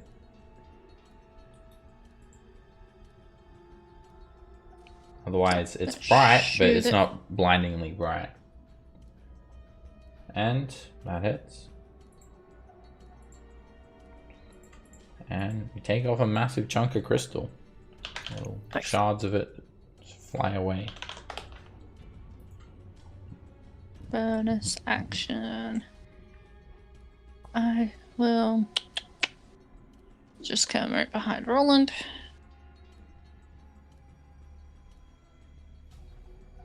Rolling.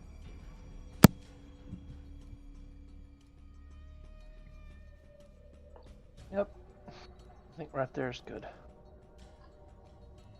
Alright, draw the wand, point it, bang. There's an explosion. Fire wraps around the golem and takes off myriad pieces. Shards of it are just trailing it all over the ground. Alright, and then for my bonus action, I am going to... Let's see, we'll power chord. And we'll get everyone but Dagger. I don't think Dagger's gonna move. So... Wow. So I don't get the hit points? Fine. You're fine. Alright, Pavel moves up. Darius moves up. Got me too, right? Yes, you too. Scant moves up. Basically, it's everybody but me and Dagger. You move into this room. It's the same deal with the crystal everywhere. There's this large gate here and crystal golem still running. It's like the Terminator. I'm gonna use my movement to get over here. I want to kind of look at the archway. It's pretty impressive. It's the fanciest stone arch that you've ever seen. House's ones are usually pretty bland. This one's like red. It's got red crystals jutting out of it. It's like glowing. And Is the gate stone hot, cold? Gate stone doesn't react. Interesting. And there is this a pedestal on the ground here. It's like a 3 foot high red crystal pedestal with a small hole in the top. Ah, okay. Interesting. That's my turn. Pavel. Alright. I'm gonna shoot it.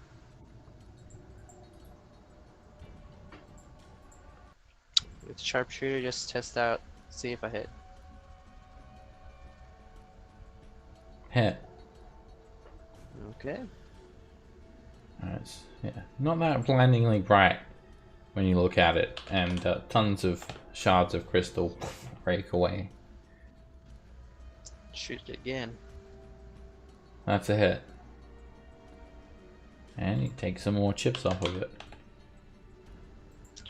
Third shot. Ooh. That's a hit. Oh. More pieces of it fall to the ground. Last shot. Okay, that's got to miss. That's a miss. It ricochets off the crystal golem. It's looking like just a jagged, rough-hewn piece of crystal at this stage. Must form line.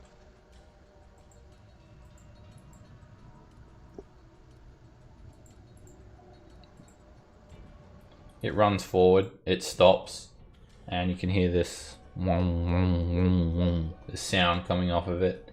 This intense light is burning people's eyes, the 3 of you that are lined up next to it. And then it just like hits the ground with a crystal fist, and that causes the entire chamber to resonate with this sound. And the 3 of you that are next to it, make a wisdom saving throw.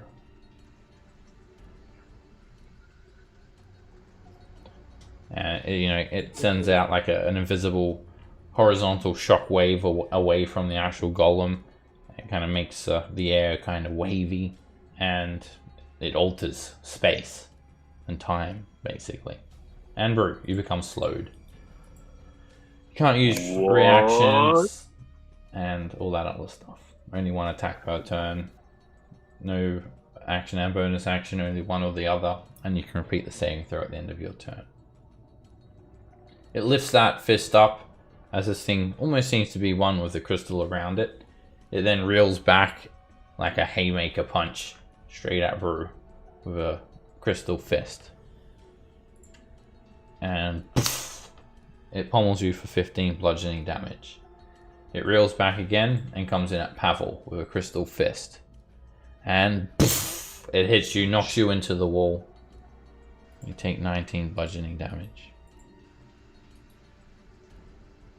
Alright, you guys need to avert your gaze now, unless you want to look at this thing. So what do you do, Darius? Yeah, fuck it. I'm gonna take a chance. I'm gonna look. Alright, make a wisdom save. And it does not blind you. Suck it. It averts its gaze from you. I will bonus action planar warrior, and I will try and hit it with my whip. 15 bounces off of it. Miss. 18 hits. And you get the planar warrior. The force damage breaks off a big chunk of it. It's looking pretty badly damaged. Brew. I will avert my gaze, but then swing reckless at the creature. Okay. Take one real slow swing. That hits. Hold still. And you basically just like you're so slow, and you just like put the sword onto it. Start sawing. Yeah, pretty much, and big bits of crystal break away from it, but it's not yet destroyed. And you can only make 1 attack. You get to repeat the wisdom saving throw. You still don't have a reaction. Unless you succeed, which you do, so you're good. Scamp, you're up. I'm gonna move back over here. Then I'm gonna frostbite at it. Ice surrounds it, and it is resistant to magic. And it does succeed. It doesn't affect it. Not knowing that, I were firebolt. That hits, and it's pretty much already destroyed. That firebolt finishes it off. Bits of crystal shatter and fall to the ground. It's destroyed. Well done, everyone. Okay, Seb, would I still have detect magic up? Yeah, it hasn't been too long since the end of that rest. Maybe a few minutes, 5 minutes or something. I'll go ahead and look at that altar and see if it's magic. Okay. Alright, the pedestal here, the gate, and everything around you is not detecting magic. We'll let everyone know that. Also, just let everyone know, this thing is not, the gate stone is not reacting to it, so it's not a normal gateway. So, it's something different. You got a There door is another door, Sorry. yes. There's another door up here too. We got one here on the west side and one on the north. I believe this one just goes back out to that room with the Want me to check? Just make sure there's no misty pit. Same thing happens, Cage. As soon as you come within 5 feet of the door, it just vanishes. Yep. We've already been there. It makes that sound as well.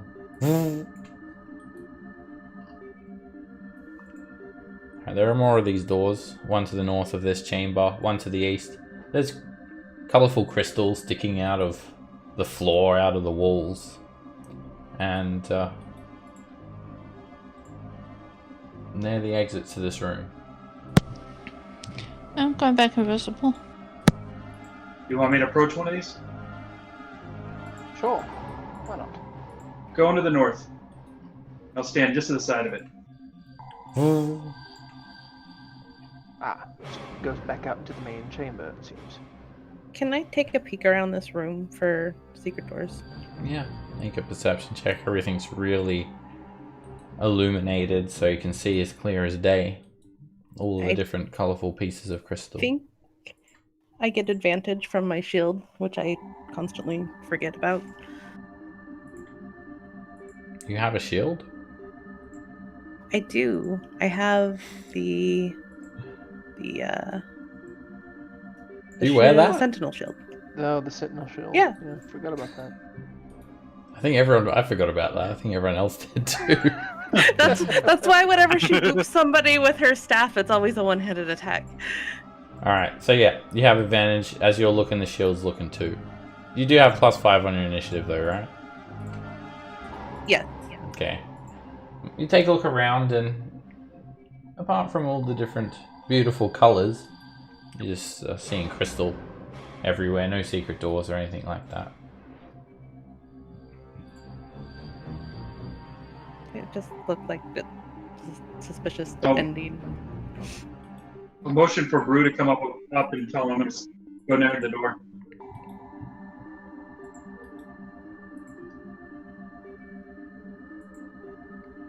Man, that door's closed. Whoa! Walk door, Brew. Come on, Brew. Staying within 5 feet of that door, they're closing.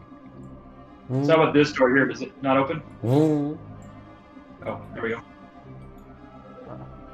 Alright. Come on over. This looks a little more promising. I think we should wait until everyone is through before we... Yeah, don't move away when someone's like in the seam of the door, Cage.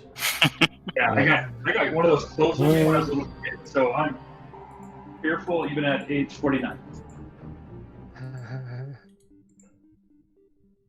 Right, you move through this door, and there is a hallway with many other doors. Doors set against the north wall here. One does not simply walk into more doors. These doors are not reacting. That was Boo. bad. I'm sorry. They don't No, automatically that was open. good. I That was apologize good. for that one. I like that one. They're not opening? Maybe she was not of a sufficient rank for these.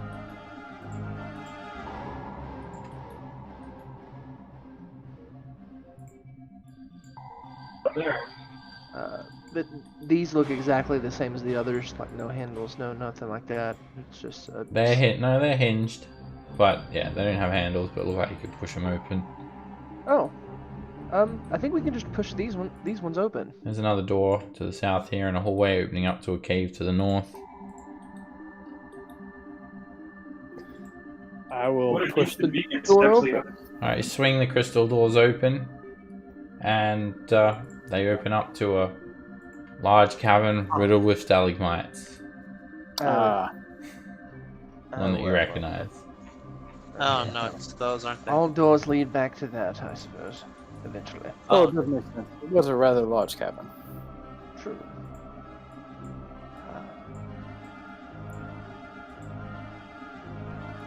Should we try this door down here, Cage? See if your Yep.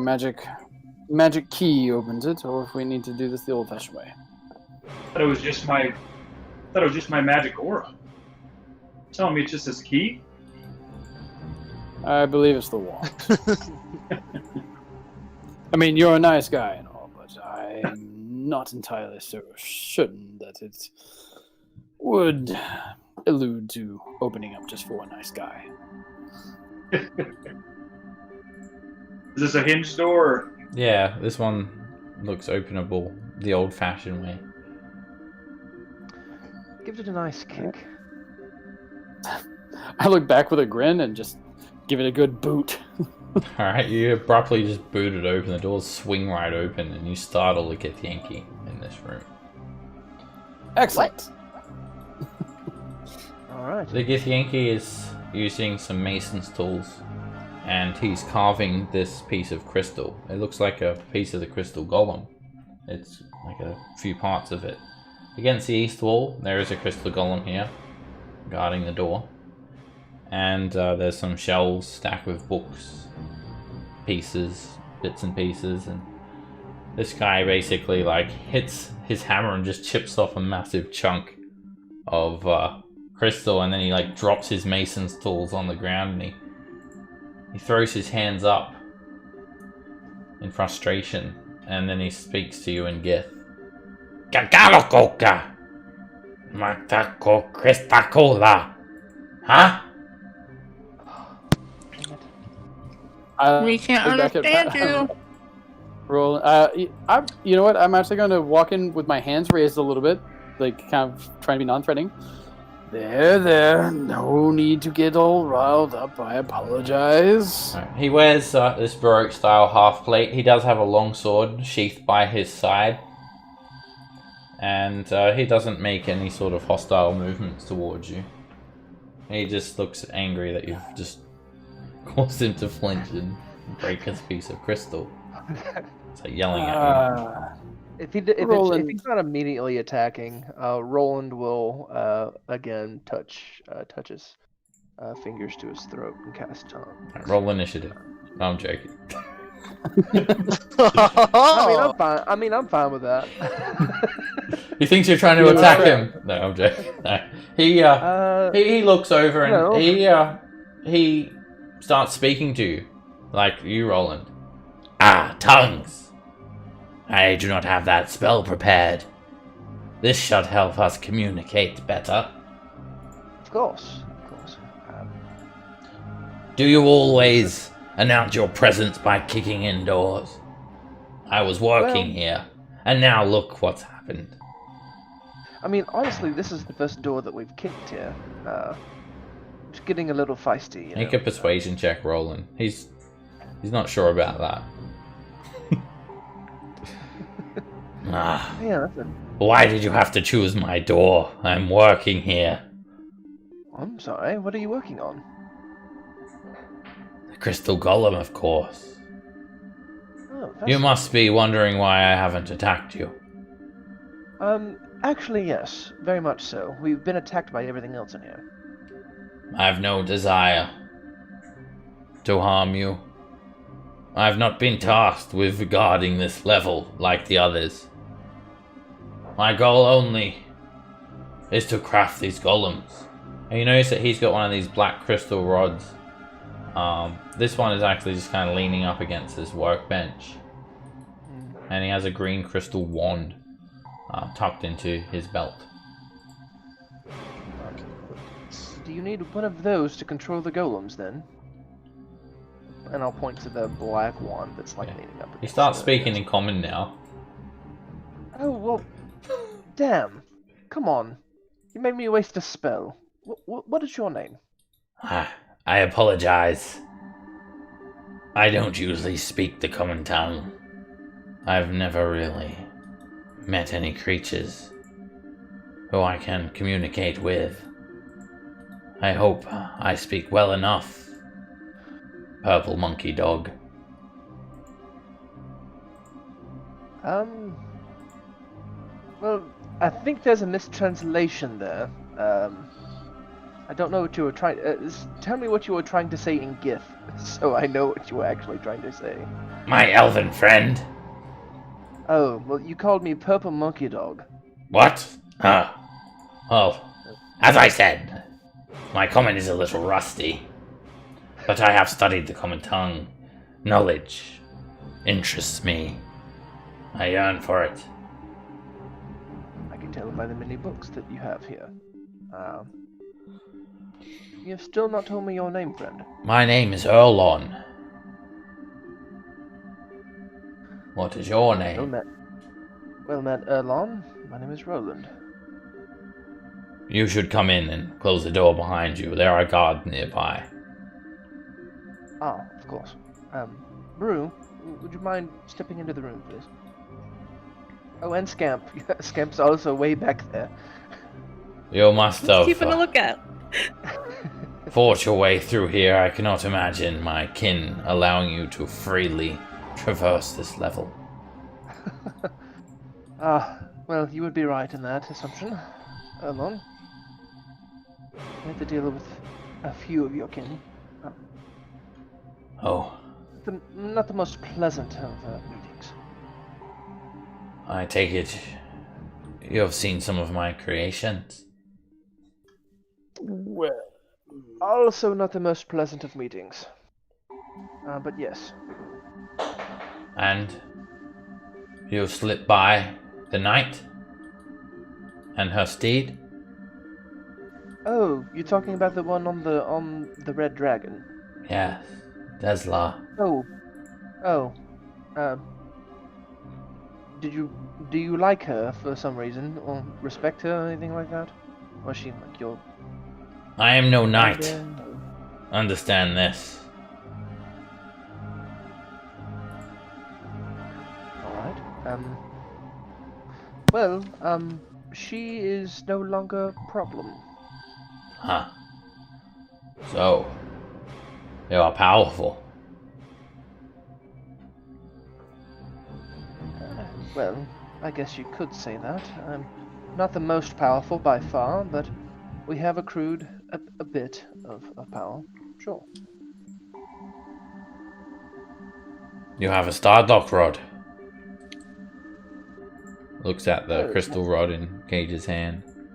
Oh, that's what that's called. Stardock rod. Yeah. What exactly does it do other than open doors? It is used for transportation to the Stardock, of course. And unlocks some of the doors on this level that protect the entrance to the Stardock.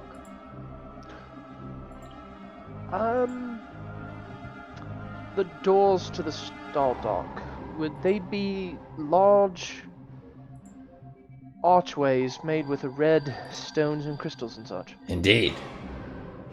Ah, When you place the Stardock rod inside the pedestal, the gate will open and transport you to Kresh Kalia. that sounded like a mouthful. I'm assuming it is an outpost of your kind. It is indeed. Hmm. Oh, Erlon, how many of your kind are there? Dozens. Possibly more. Dozen. Oh. Maybe hundreds. Cool. I don't care much for the Stardock. I don't care much for Kresh Kalia. For it is under the rule of Alkaya. And she fills the warriors with contempt. Sounds like a very not nice person. She is very cruel. She has bribed, blackmailed, and deceived her way to her position, and it doesn't stop there. She has acquired these magic tomes. They are meant to enhance strength and intellect. She keeps them in a chest in her quarters on the Kresh. I am going to incite that. Sure. I want to. God dang it. You take a moment to incite him, and he's going to take a moment to incite you. Okay. That's fine. And he says, I sense your distrust in me. Well, to be honest, Erlon, you're being mighty free with information about your kind. And I find it rather odd. Don't get me wrong, I am grateful for any information that you're willing to give.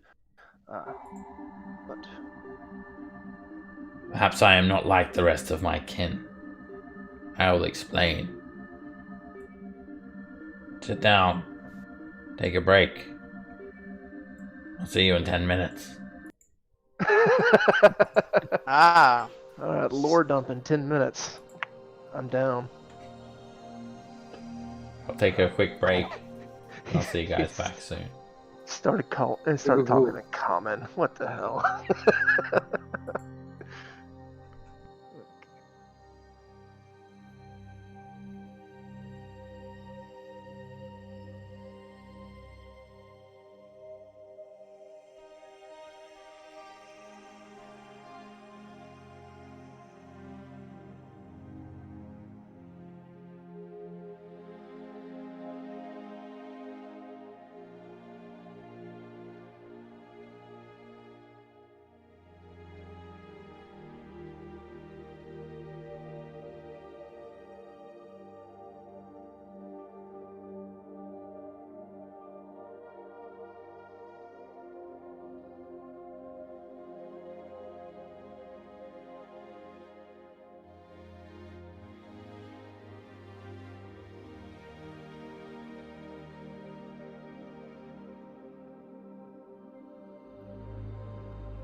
music makes me think someone's going to start talking about bottom jeans and boots with the fur. Music makes you think that. The intro did like the cadence to it. It sounds exactly like the intro. Oh. I know that it's from a song. Maybe the Gith Flanky wear apple bottom jeans and boots with fur. Yeah, I don't listen to that music. That actually is how he's dressed. So. Oh, so he's got he's got boots at the hinterlands. Don't know about the magic jeans though. Studded the glamored leathered armor, maybe. Possibly. All right, so this Githyanki you've encountered doesn't seem to hold any contempt towards you all, and you've been just conversing with him. And he continues, saying, I have no desire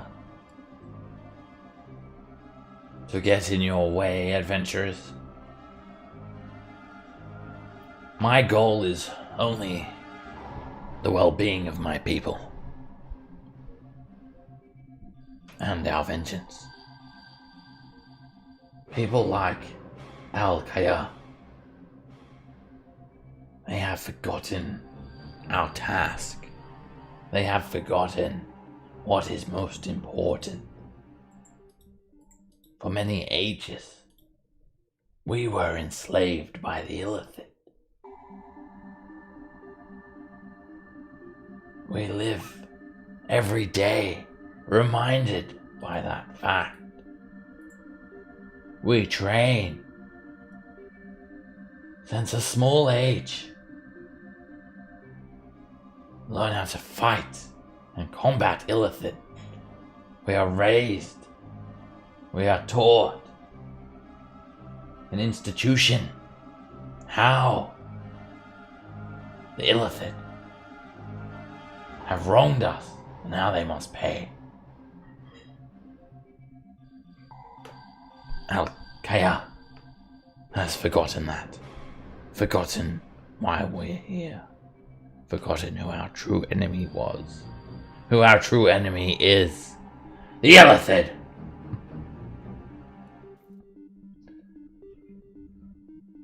She will lead us to doom. She has created conflict among our kind.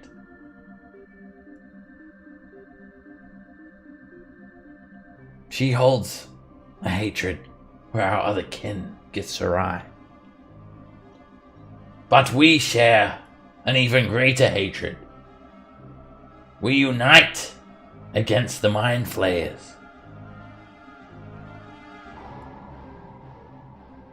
She forgets this. Instead, she has our soldiers squabbling with these magic books that she professes to be a reward for the greatest of our kind. Right. She is controlling your brethren through the promise of giving away these books, then. Yeah. I know that she is not so kind. The troops run themselves ragged. I am second in command here, and I am tired of the abuse and plots against me. Oh. Constantly being attacked by the Githyanki, then? We have enemies at our doorstep. Yet she has the troops squabbling. We should be uniting and laying siege. Instead, countless soldiers die, and our enemy remains alive. And I'm assuming that your enemy that you're speaking of are Illithids, Mind Flayers. down here in Undermountain as well. I am willing to share with you my knowledge, if you are willing to help me. Right.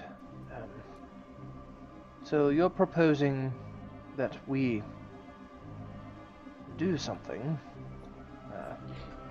of a probably drastic nature. I am asking you to eliminate her. Okay, yes, I was getting around to that, a roundabout way, but She yeah, is that's nothing more more direct, than a sure. tyrant unfit for command. Right. You are going to reward us with knowledge, you say? No. I will gift you this knowledge as a show of good faith. Alright. Perhaps I can make the no books that she promises speak of would interest you. Special tomes that increase the power of the mind. Yes. Physical abilities. Hard to say no to that. I don't care whether you keep her books or not. Only that she is eliminated.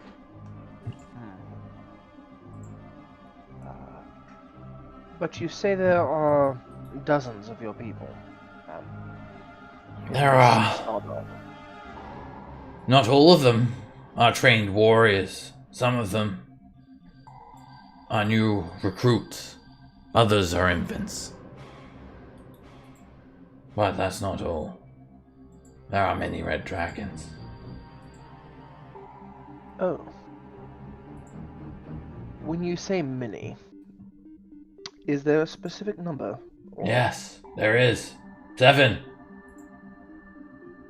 Oh, okay, 7 red dragons. Are we talking older, younger, ancient? They are broods. But their mother also resides up in the Kresh Kalir. And he points like upwards, suggesting like it's above you.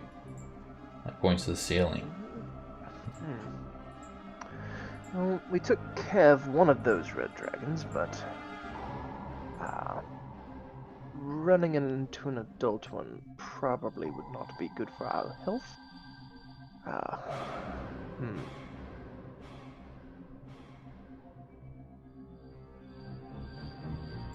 Do you have any way that we might be able to move closer to her without bringing down the rest of your brethren upon us?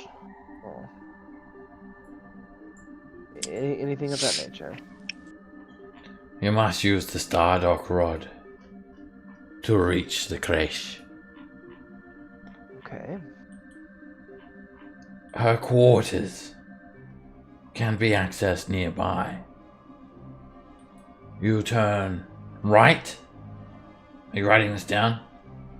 Yes. Oh, yes, oh, yep, okay, I see someone with... And you'll come to the parchment there. Shrine of Tiamat. Then you turn right again. What? Okay, so right, see the shrine, right again. And then you continue along the hall. And then you turn right again, and then you'll be at her quarters. Did you get that? Right. And right. And then right. Could we just turn left once? No! You cannot turn left. Make one left turn instead of 3 rights. I mean, but... That will lead you astray.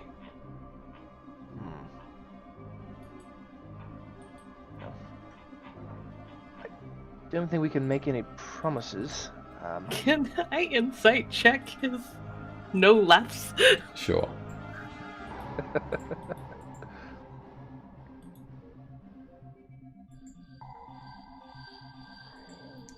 He seems very serious, as far as you can tell. Alkia, how powerful is she? I know you say that she has bribed and blackmailed her way to the top. Does that mean she is not as powerful as someone that would normally be in that station? Oh, make no mistake. She is ruthless and powerful. She is the commander of Kreshkalia. I'm sure she is. Is she also a dragon rider? Will we have to contend with the dragon as well? Yeah. Complicates things. I hope you're not in any hurry. We're really not fit to fight any dragons at the moment. But maybe soon. Within the next day or so. I have time. Although it is true that we age on the material plane, I have seen many of your lifetimes. I am older than what you expect. Oh, really? I have patience. Alright, well. But my kin may not. We must be careful. I cannot protect you. Nor can I join you. Understandable. You are the second in command, as if what you say is true.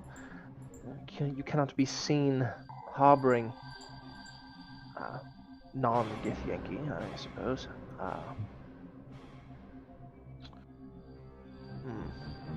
Do you have anything that maybe would cause the golems to just, like, ignore us? The golems obey my command. However, if others witness the golems giving you free passage, the suspicion will fall on myself, and I cannot allow that. Unless I assume total command, then perhaps I can make concessions. But even then, if any of the warriors witness this, they will think less of me. I intend to assume command of the asteroid. Asteroid? Is that where Kreshkalia is? On an asteroid? Indeed. Ah. It is in a cluster that your people call the Tears of Selune. Oh. How are we supposed to get there? Using the Stardock rod. The cage found on the body of the knight. What? That big red doorway. Oh.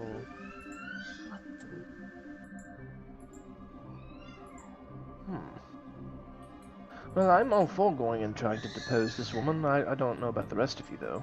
I hesitate to make a decision for the entire group.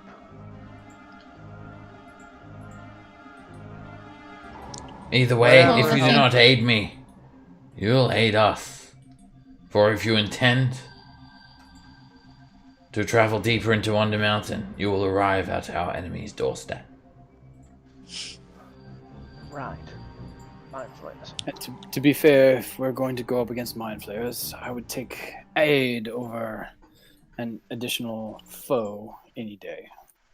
True. Having the mind flayers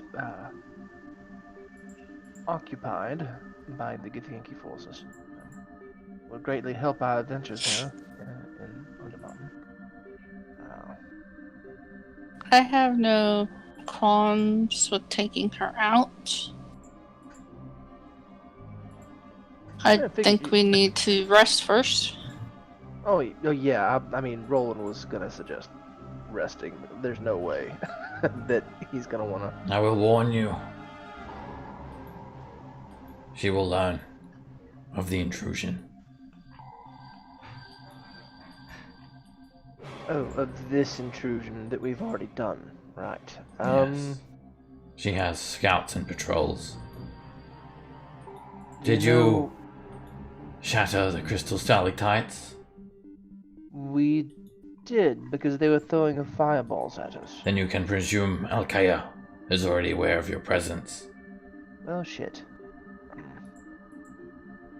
Again, we're not really rested enough to fight a large number of your people. That's fine. You'll just have to go in head first. Oh, that is an awful plan. Expect more reinforcements. I'm assuming we'll find no rest here on this level then. It is possible. There is a trophy room nearby, or even better yet, a prison cell. There is one way on the creche, but you would have to act like you are captured. Oh, this is giving me bad mojo from memories. I'm not sure about the acting ability of all of our compatriots here. I know I would probably be able to pull that off, but I don't know if I would like to be a prisoner though. Being behind bars is just, don't like it. That is the only perceivable way.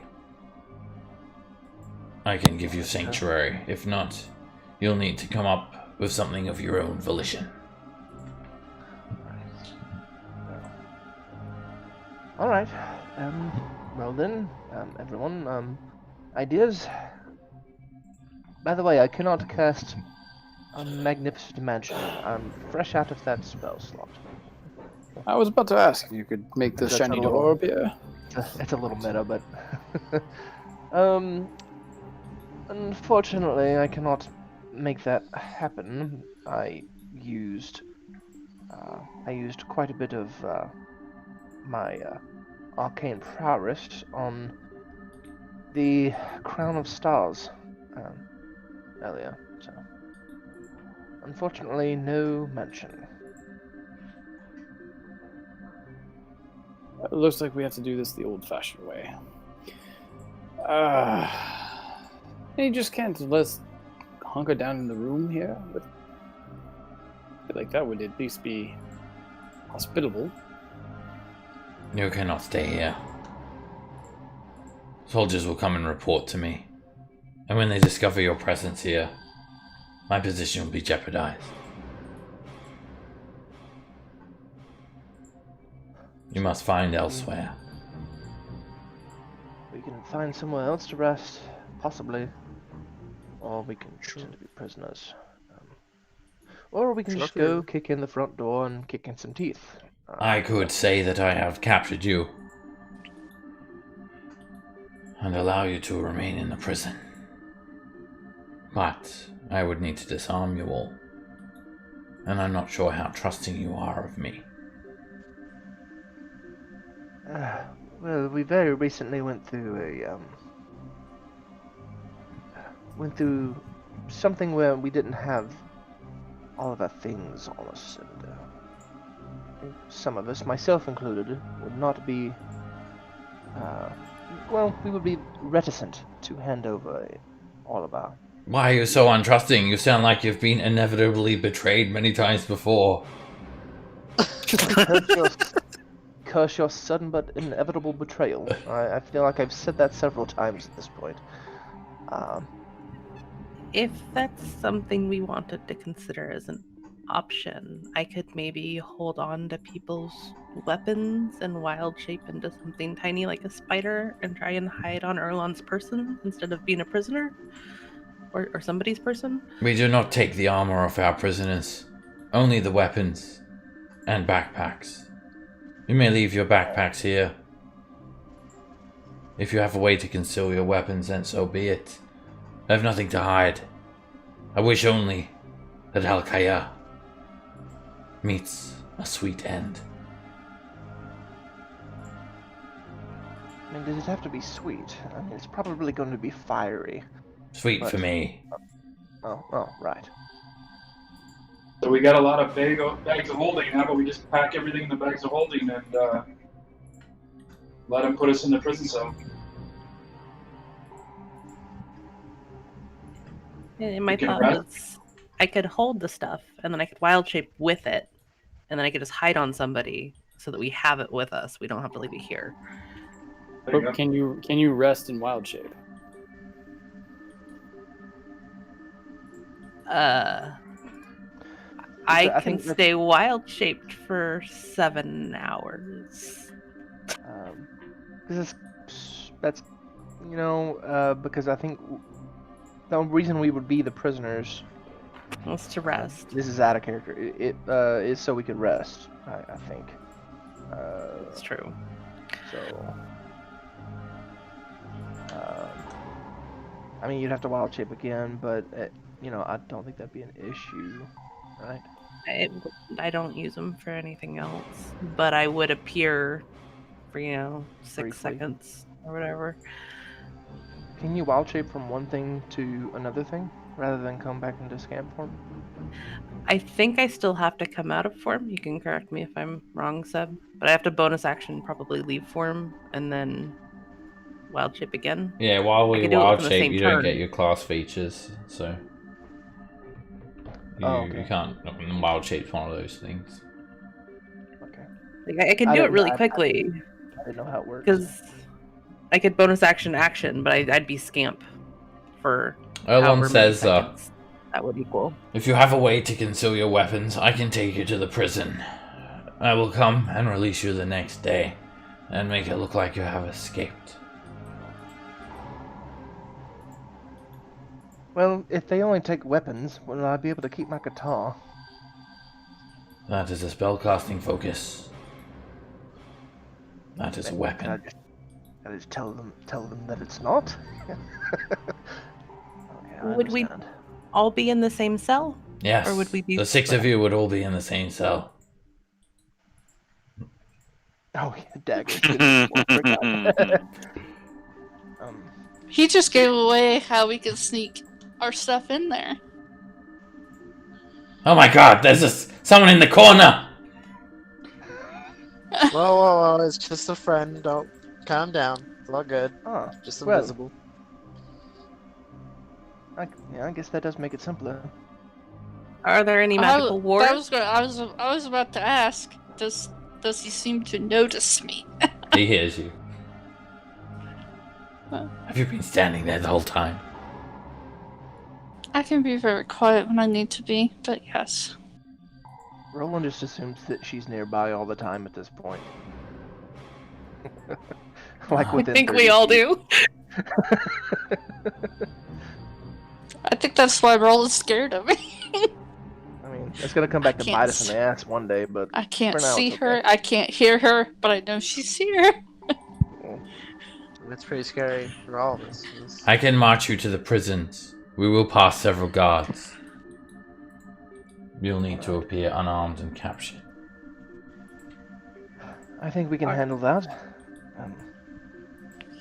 Would it be better if I did not speak? Again, I have tongues going, but when it's not going, I can't understand Gith at all. The warriors will obey my commands. I will tell them to mind their own business. Feel free to, trip over a little bit or something, or swear at me. Whatever you need to do to help enhance the illusion. Oh, I think I can handle that. Erlon, can I keep my ammunition? Just show my little baggie of bullets and my arrows, and you can have my weapons, or does the ammunition have to go too? You cannot have your weapons. You cannot have your bags. You must be stripped. So But no ammunition either. you may keep your armor. If wherever you want to keep that ammunition, I'll leave that up to you. But you must appear unarmed. Just put it in a bag, Pavel. Pavel, I'm going to say 2 words to you that... How many probably bullets do you never heard have? 169? It's called a prison pocket, Pavel. Prison pocket. Oh, I don't know what good that is. You don't want to know, Pavel. Don't worry about it. Alright, I guess let's... If everyone is agreed. Cage will slide his staff of fire into his bag of holding, So glad you said bag of holding just then. Yeah, we have several bags of holding, I think. Yeah, I have 2. Yeah. However you want to do it, as long as it appears that you are unarmed and you don't have any bags on you. Bag of holding is pretty damn big. Yeah, Roland will put his guitar in his own bag of holding and then give that to He just says just throw him in the corner. Oh, Dagger's gonna hold them. Oh, okay. Well, then I won't put my. I'll put the bag in the corner, but I'll give my guitar to Dagger to put in a bag that she's carrying. That way, I have my guitar. I'll just hold my bag out to where the voice of Dagger came from and said, "Can you hold this, please?" I'll grab it. Thank you. Alright, it turns invisible. So, I presume that Dagger's not going to be able to carry all of your stuff, or all of it's not going to fit in the bags of holding. So, you can throw your backpacks in the corner. That contains all of your stuff, and then weapons in the bag of holding. Yeah, I have a traveler's pack. I'll toss that over there. Pick one weapon you want me to carry for you. I'll keep 10 blood dart in my somewhere in a pocket that I have. Yeah. You will need to make an attempt to conceal these items as well. So. Alright. I'll ask you guys if you're carrying anything when it comes to that. Anyway, I'll presume that's all done, and then Erlon just starts tying you guys up. He goes over to a shelf, he pulls out some manacles and some rope and slaps manacles on everyone. Marches you guys forward. Just keep your head down. Try not to speak. Stand in between me and the golem at all times. Right.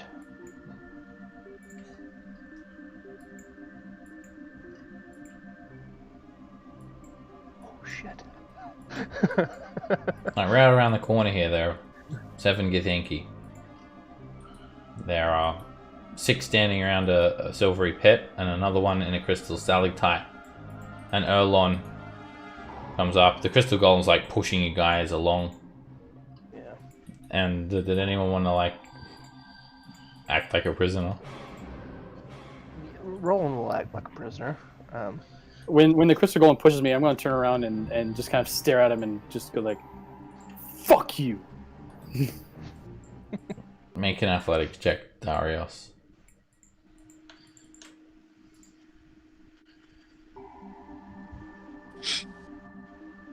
Crystal Golem picks you up over its head and throws you down onto the ground prone.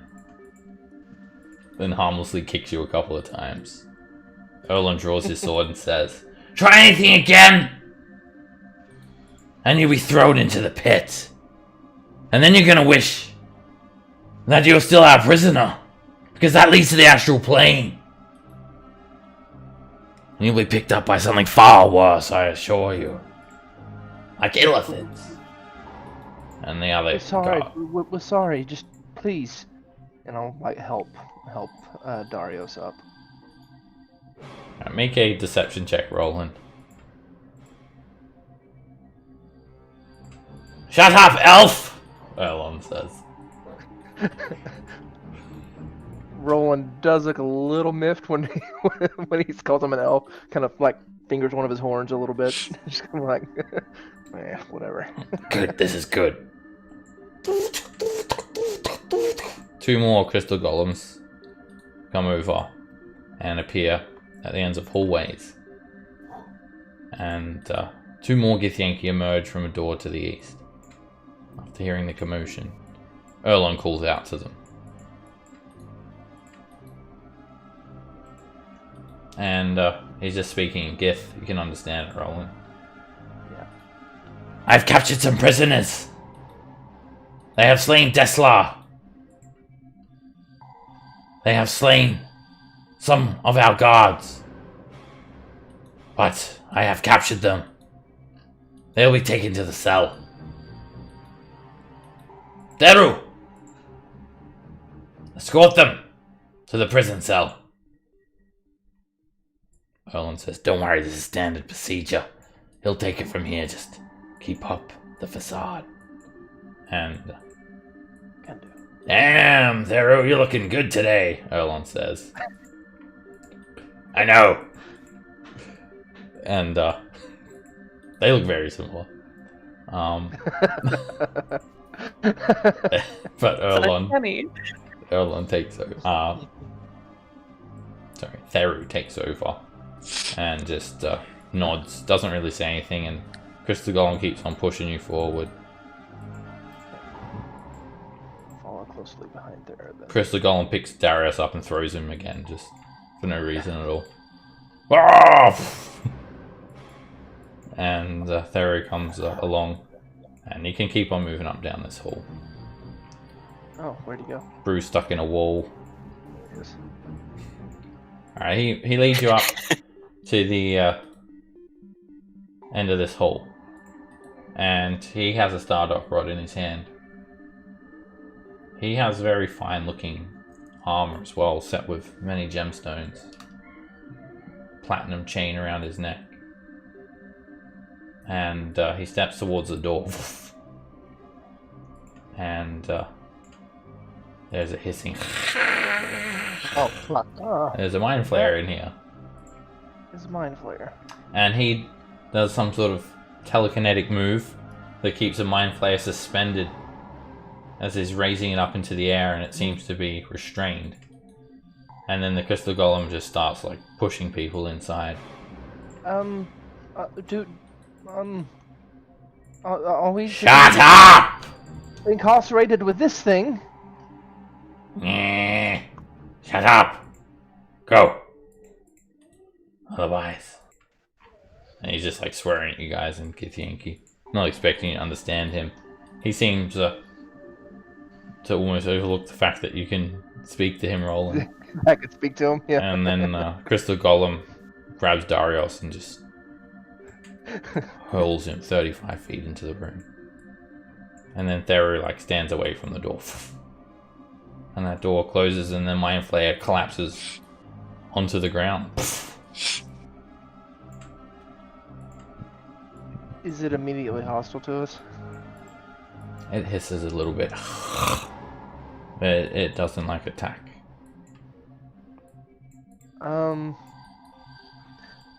Interesting. So, I see you have been captured as well. Alright, you find yourself in this square-shaped room. Prison cell. Crystal doors, as you saw. They're only activated by the Stardock rod. No handles or anything like that. And it's just you and the Mind Flayer. There's nothing else in this room either. Except for the anti-magic field. Ooh. Oh. Okay. Interesting. Wait, that would mean Dagger could be seen. Yes. She does pretty much become visible as soon as that door is closed. Oh. Yeah, I guess the anti-magic field is only like on whenever when both doors are closed. Otherwise, he wouldn't have been able to hold the Mind Flayer back. Yeah, Okay, second so that door then is I no closed, Dagger becomes visible. Okay, so tongues is no longer working anymore. And the Mind Flayer just collapsed onto the ground. And Mind Flayer gets up, and it looks identical to other Mind Flayers you've encountered on Undermountain. Must be from the same pool.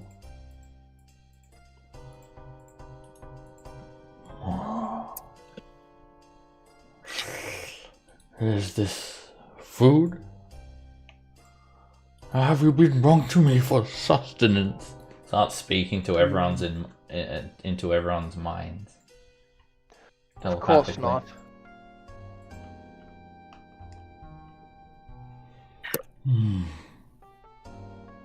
You are captured then. I am having trouble reading your thoughts. Get too close there, and I will remove your tentacles with my bare hands. I'll warn you. My psychic abilities. They are powerful. Your little mind will be crushed. But I don't see why we need to be enemies here. Why don't we help each other out? And how would we do that, Elithid? My companions have been captured. I must return them. I have been tasked to return them. Well, your rescue is going very well so far, it looks like. I was captured. I found myself overwhelmed. I didn't even make it to the Stardock. There are too many of them, and they're golems. They are impervious to my psychic abilities. Well, they are constructs.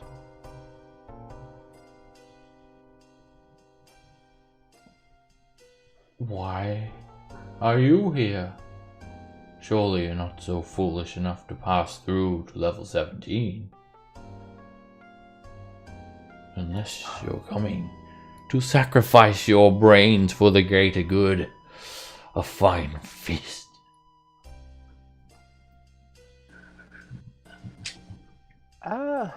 Actually, no. And what our business is on level 17 is ours. I'm afraid not, friend. That is my home. That is the home of my colony. So it is our business. They would love to suck your brains out through your nostrils. However, surely, if you were to help me escape and rescue my kin, you would be given free passage. Can I insight check the elephant? Do I know enough about them? Sure. I definitely would. I want to get on in that too. I don't I feel fucking like trust it's him. going to be hard to read. Can I just go ahead and kill this guy? Scamp, you feel like this Mind Flayer has no intention of making good on its promise. I would make that very clear to everybody in the room. Well, of course not. He's It's a mind flayer. lying. Why would you Trust say you as that? far as I can throw you.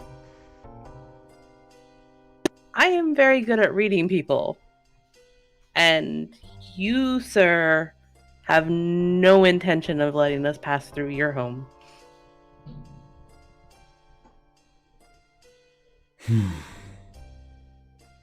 Then what? We wait here until we die of starvation and someone gets hungry enough to suck out the other person's brains through their nostrils?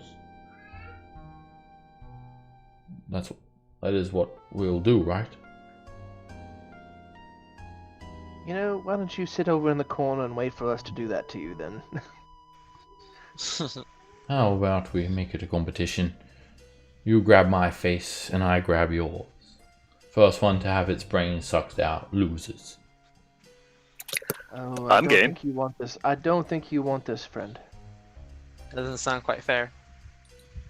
He said he's game. Rue. What do you think? I can suck pretty hard. Okay, ignoring that comment for right now. Dagger, can you start distributing things, please? You've only been in the jail cell for like 2 minutes, alright? You don't have to Turn full prison. start saying how hard you can suck to survive. Oh, fuck. You've only Dagger, been in please. prison. I Please will. start We're not gonna get that. distributing weapons. I'm going to give people the weapons they gave me. Alright. When, obviously the bag of holdings are visible, and when you start pulling out weapons, the Mind Flayer actually cowers into the corner. How did you get those weapons in here? We're smart.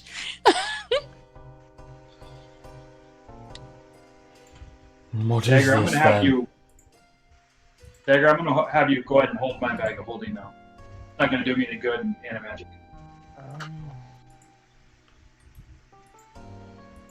Oh yeah, would we be able to get things out of the bag of Oh holding? yeah, actually, you wouldn't be able to. Actually, when you open it up, it's just a regular bag. Yeah. No extra dimensional I space. still have my weapons though. Brew, Yeah. hold him. Oh yeah, when he sees your weapon. Oh, okay. Seb, would I have had to give up my shield, or could I have kept that as No, part you of have- armor? No, you have to give up your shield. Basically, they just don't take off your clothes, and they consider armor clothes. Okay. Well, Brew offers to take his clothes off if they want. No.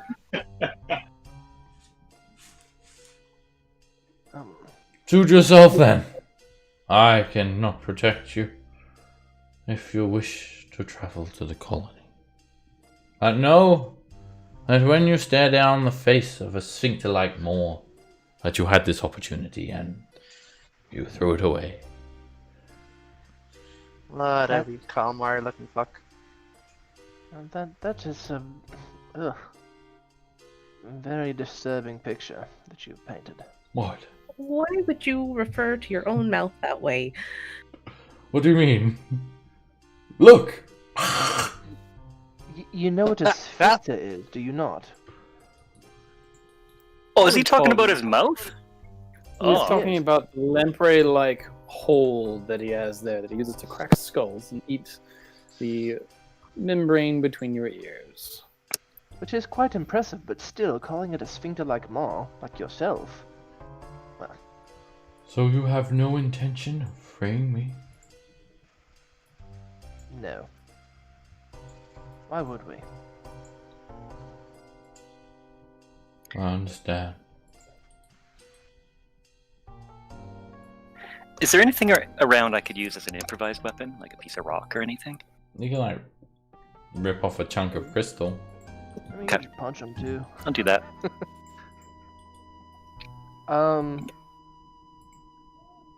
Would Roland know if the Mind Flayer's psychic abilities would work in the anti-magic? Or not? Make 'Cause, I mean, a Arcana check.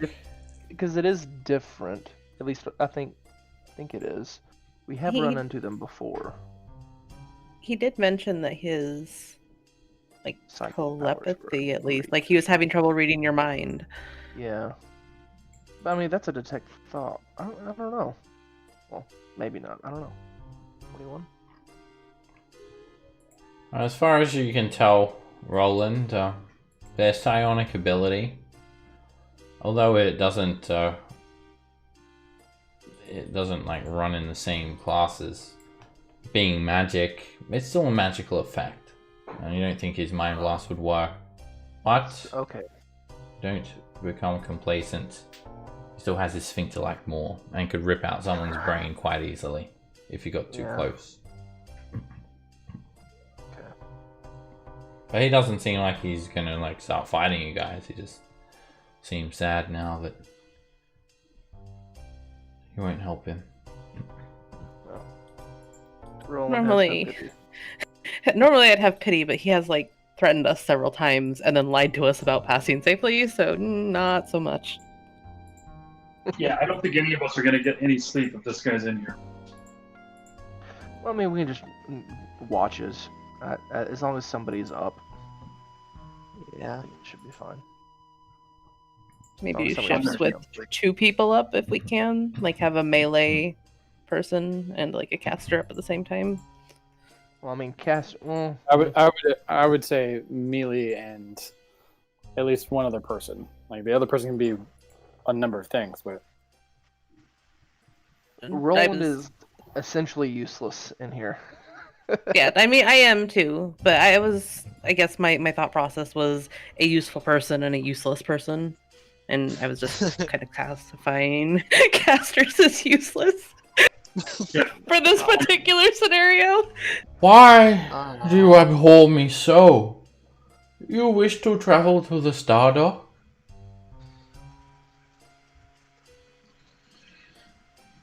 Is that What your would you know plan? about that? I know many things. I know that there is a gate leading to the Stardock. I know that you need a special black crystal rod to activate it. I already have one. What? No, you don't. Why would I lie to you? Why would anyone lie to anyone? To get what they want. Very well, let's just presume that you have somehow discovered the gate. Wouldn't you rather have me fight alongside you and not? Absolutely not. I may have been lying about being able to grant you safe passage through my colony, but the Githyanki's brains are so tasty. I would love to devour them. Statements such as those do not endear you to us. I hope you realize that. No, let me word it differently. I would love to flood their minds with psychic energy so their brains ooze out of their nostril. See, that doesn't sound any better. Not at all. Crack open their skull with my sphincter-like maw. Even worse. Dominate them to my every will. Yeah, Better than the sphincter-like maw, but still bad. I'm not gonna sleep. Should really work on your pitch. And then remove you his ever run out of brain, here, anyway. cultivate it in a slime pool, and make it grow legs.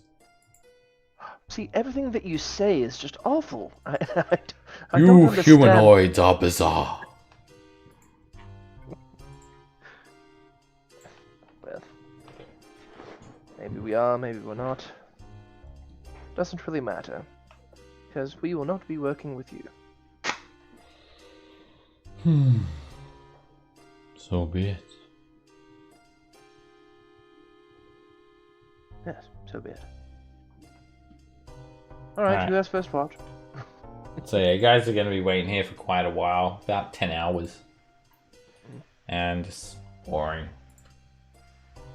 The mind flayer is growing increasingly jittery. Since you can see me now, Roland, strip poker? Sure, why not? You got cards? So yeah, spend time playing strip poker. Alright. I have a feeling that you're gonna be naked and she's gonna be standing there completely clothed and just be like, meh. Can I play? And Roland will be a-okay with that. He's very confident. Cage is just gonna sleep. He's depleted. Whoa, there, back up buddy. there. Hey, Nope. back up. Oh, yeah, no, What, Darius we were will playing not let the strip match player poker. anyone.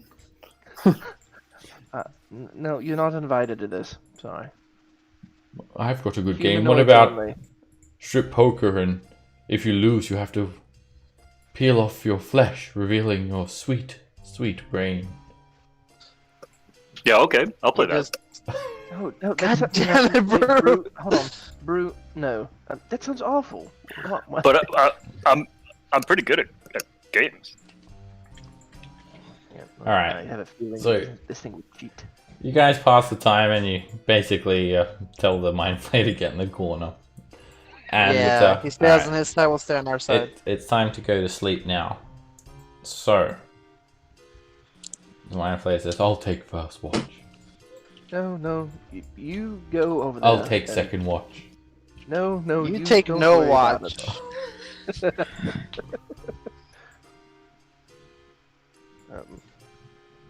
Alright, so you guys can take 4 watches. Do we Get have through a long rope, rest. Brew? You have rope?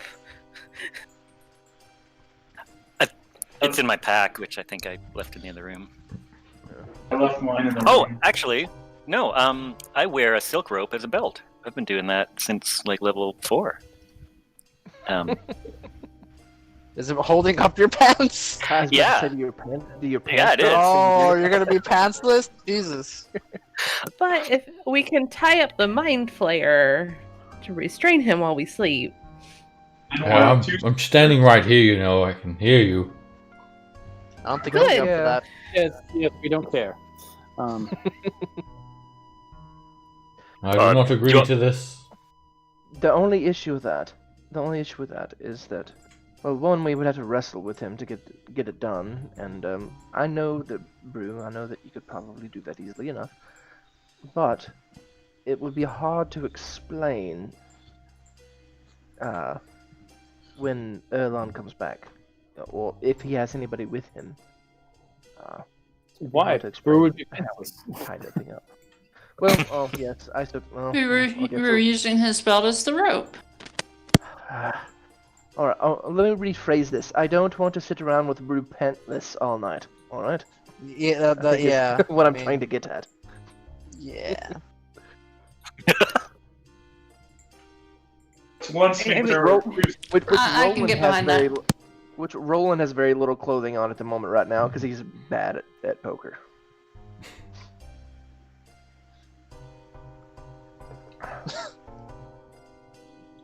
And the mind flayer is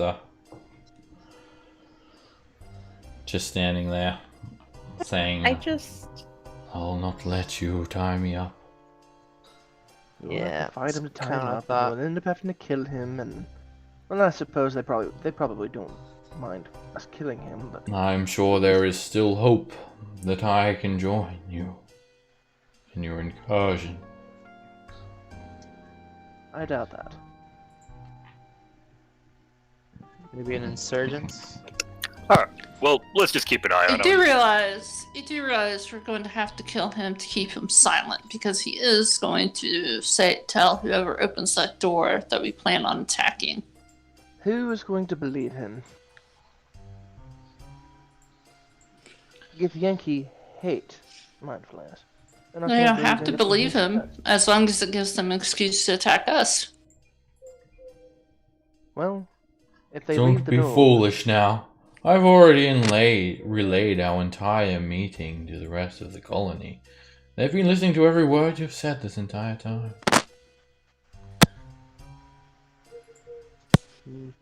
Not sure how true that is, but We're again, not planning on attacking his colony, are we?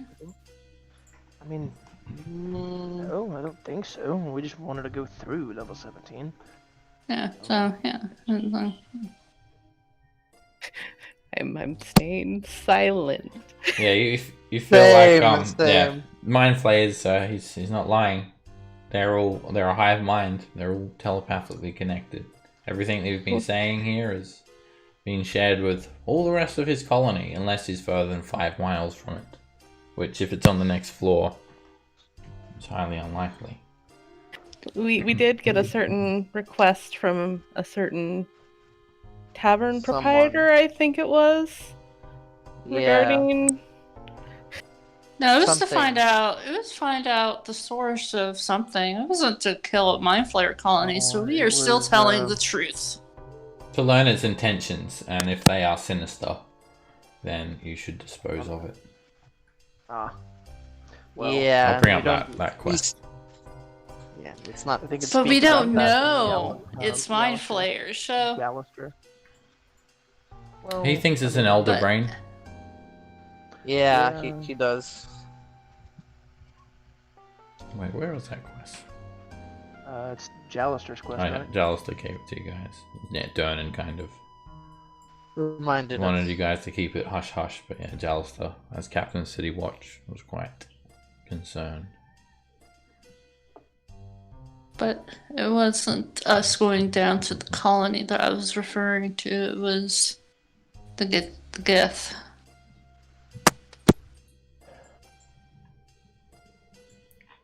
Alright, I didn't think you we guys were have- attacking anybody that came out of the cell. I thought Erlon was gonna Erlon said come he was get gonna us. come and get us out. Yeah. He said he's going to come. He also said he was going to be the one to take us here, and he wasn't. I still trust him, kind of. I mean, I'm not saying I don't trust him to take us out. I'm just saying it may not be him that gets us. I mean, unless he has somebody else that he trusts, but I don't think he will. I think he'll do it himself. He doesn't want to appear weak. He doesn't want to. I would assume he doesn't want to appear to need the help of outsiders to do this. Would be my guess. But I think because Erlon did say he was going to come get us, so if he doesn't, whenever these doors open, we get our magic back. So if we have to fight, we fight. Alright, so everyone's getting drowsy now, and you guys need to start going to sleep. So, Yep. 4 watches. Darius take first watch. Who's taking second? Brute. Who's taking third? I will, I guess. Who's taking 4th watch? I'll take it. Cage will if it gives him enough time to sleep. I'll take last watch. Okay. You guys take a watch, and you can tell this mind flayer is getting hungry, and it's kind of twitching, but seems to be able to behave itself without trying to eat someone's face. And I need everyone to roll me a 1d20. No. You borrow one of Dagger's weapons.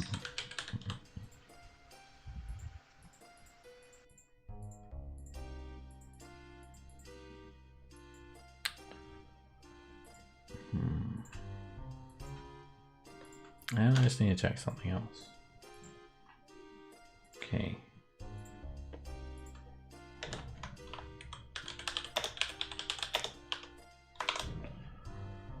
So, you guys have a peaceful enough sleep? Ish. Not everyone does. Some people have these horrid nightmares, vivid nightmares. Not only do you feel like you're being watched occasionally, but Cage, Dagger, Pavel, and yeah, Cage, Dagger, and Pavel. Everyone take a long rest for starters. That's all good. Sweet. But Pavel, Cage, and Dagger, you guys have this strange, vivid dream, and you wake up in this cell, but you're the only person here. You're laying down with sleep paralysis. You're unable to move. The walls of this chamber are just a black void filled with stars. And you look up to the ceiling, and you see something far away in the distance, a light. And it gets closer and closer. It's a red light. And they start to form 10 red orbs. Like the eye stalks of the beholder. And then one large red orb appears in the middle of that. And you just hear this. And when you guys wake up, like you're shot with an eye ray. Okay, so From Nether Skull. Yeah, we didn't really kill him then. Or Hallister brought him back. Alright, Monster probably wished him back. Cage. Let me see what happens.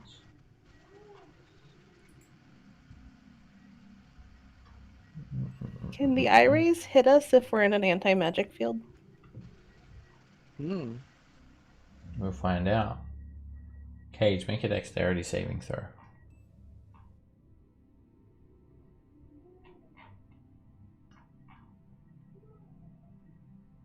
Dagger. See which one's gonna get you.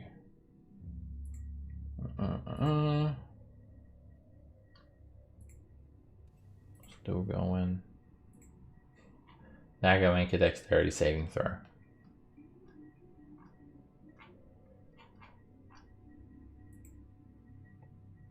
And Pavel.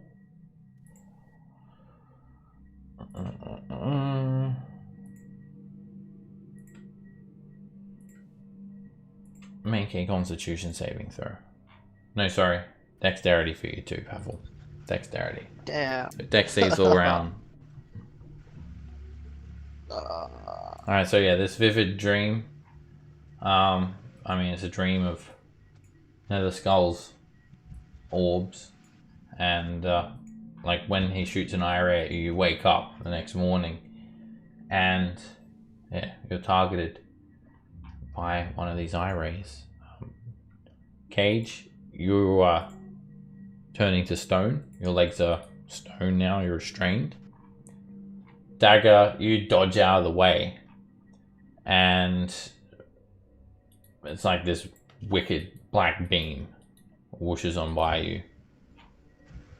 And Pavel, you're hit by an explosion. 45 force damage when you wake up. Jeez. Disintegration rate. And yeah, Cage, because this happens like when you first wake up. There's no real time for anyone to react. You just have to make another dexterity saving throw, this time at disadvantage. And you're completely petrified. So by the time you guys look over and everyone's getting startled and woken up, who was on the fourth watch?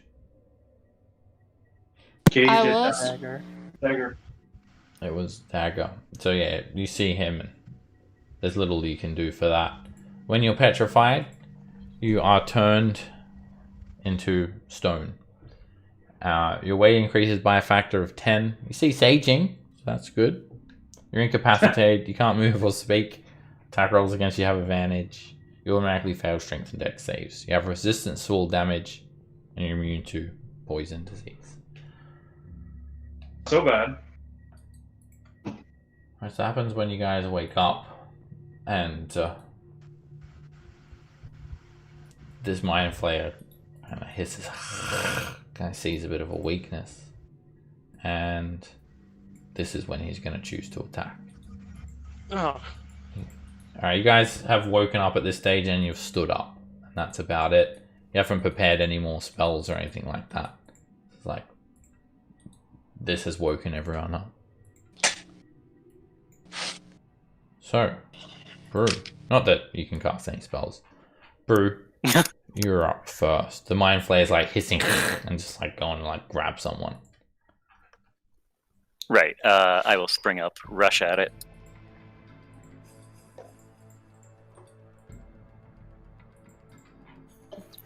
Get up here. Swing at it with the chunk of crystal in my hand. That hits. You whack the Mind Flayer in the face. Sorry, I'm getting some lag on Roll20. There it is. And bonus action, attempt to grapple it. And it's not very strong. You grab its slimy, rubbery arm. And I think I will attempt to shove it prone. Okay. And you force it to the ground prone. Filthy beast. Scamp. How does Cage look when he's sleeping, by the way? How do you look, Cage? When you're sleeping? Or do you kick back with your arms behind your head? Yeah. Cage looks very peaceful, and he's now a stone statue in that sleeping position. I'd say fetal position, sucking on my thumb. Okay. Cage is in a fetal position. He's a statue of him in a fetal position, sucking on his tongue. Alright, everyone's woken up. You know, some people have had that horrid nightmare. You know, the Mind Flayers attacking. Bruce got it in a headlock, and Cage is petrified. Pavel is just like, had like an explosion is just slammed into him. And Scamp, what do you do? I can't do anything for any of them anyway, because anti-magic.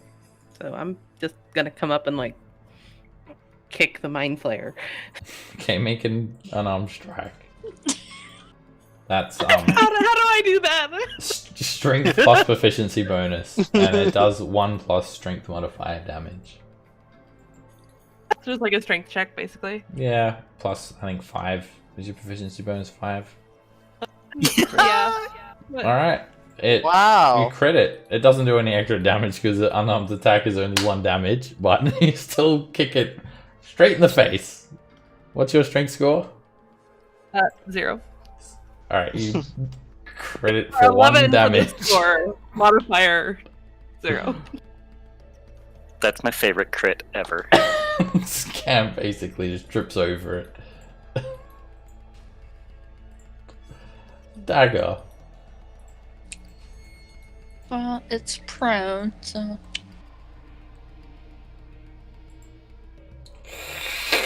Get into my sphincter like more. Hit.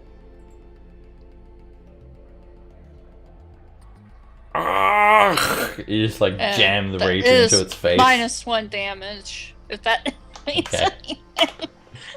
It's looking pretty hurt now. I'm so hungry! They've been starving me! To back here. And basically hold out my rapier, and anybody wants this, they can use it. Why, thank you.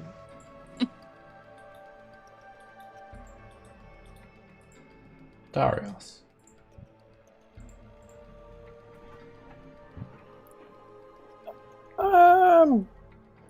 You know what? I'm gonna come over, and I legitimately want to try and rip off one of its tentacles. Alright, you can definitely try that. It would be an unarmed attack. The chances of you actually doing that are pretty much 0, though. You'd have to be, killing it, basically, to do that. Oh. Can't maim it? Oh, that's no fun. Well, the same thing for you. The dragon doesn't just bite your arms off next time you fight one as well. So True. I guess that's fine. Well, since cold shots don't exist, basically. Yep. That's fine. I'll just punch it in the back of the head. Now keep in mind it's moving around still a little bit. It's trying to avoid attacks. So. Oh, you do have a scimitar? Oh yeah. I'll take that scimitar. So, I'll make the attack with my warhammer because it's just in my sheet. But okay, that's a hit, and you have to roll a 1d6. Scimitar's a d6. 1d6 plus 2.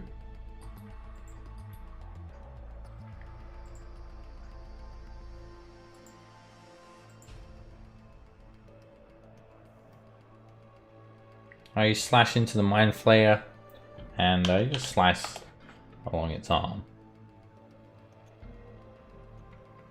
And it just pleads with you, please, just one lobe, that's all I need. You can keep the rest. I just need a taste. that's the second attack. So. And that's a hit. You have advantage as well, by the way. So you might want to roll again, you might get a crit. Nope. Okay. And another good out of slash. curiosity, Yeah. just for next round, if it makes that far, wouldn't my planar warrior ability work in an anti-magic field, or? I don't know. Is it It's not magical? technically magic. What does it say? If it says magic, then it won't work. If it doesn't say magic or magical, it'll work. Yeah, that's not magical. It's not a. Okay. It's not a spell attack. It's not magical. Good to know. Okay. Rolling.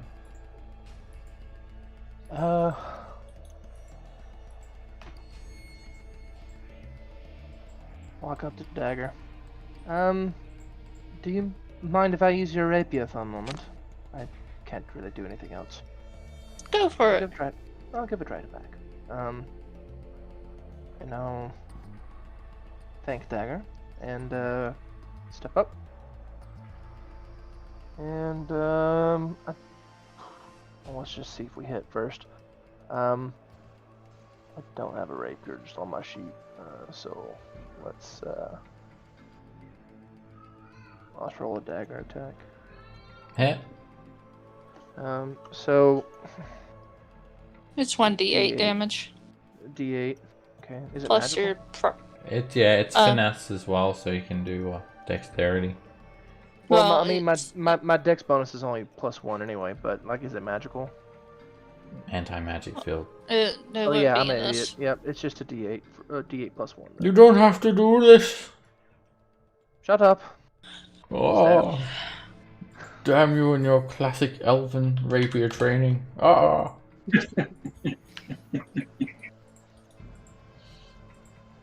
Roland really wishes that he could viciously mock this thing. Idiot. You fools. I was never going to allow you safe passage through the next level. We knew that as well. Shut up. Oh. Alright, Cage. I literally told you we knew you were I think lying. I think Cage is just sucking on his thumb for this. He's stoned. Cage is stoned. Stoned out of his mind. Pavel. Gonna be clutching where the explosion happened, of course. Bonus action. Damn, that was a shit roll. You know you're having a bad day when the first thing you do when you wake up is second win. Yeah, you're having a really bad day if that's what you gotta do. That sleep took a lot out of me. I gotta take a nap. And his mind flare is hissing. I and- have those days a lot. I hear ya. Roland, may I please see your rapier, dagger's rapier, please? Why are you being so casual and using manners? Oh, sure. Here you go. Stop that! Thank you. Alrighty, just gonna aim at him and then do 3 quick thrusts of rapier. Hit. I would have cheated on strip poker! You stab the mind flayer in the chest once through his breastplate, No. and that hits again. And you impale the mind flayer through the eye socket. Give it back to Dagger. No, wipe it clean and then give it back to Dagger. There you go. Thank you. Yeah, we were very casual about. Oh, thank you for that weapon. Yeah, let me stab him. May I please stab him next? That's kind of why I moved. That's kind of why I put myself where I was, so people could come and grab my weapons as they passed. Just grab it and then ta-da! Alright, obviously, you're not going to be able to save Cage until you're out of this anti-magic field. That mind flayer is dead, and everyone take a short rest, because it's still going to be a couple of hours before the next thing happens. Can I prep spells and stuff now? Yeah, you can prepare your spells. That probably takes like more than an hour anyway. But yeah, you're able to do that. Prepare your spells and whatnot.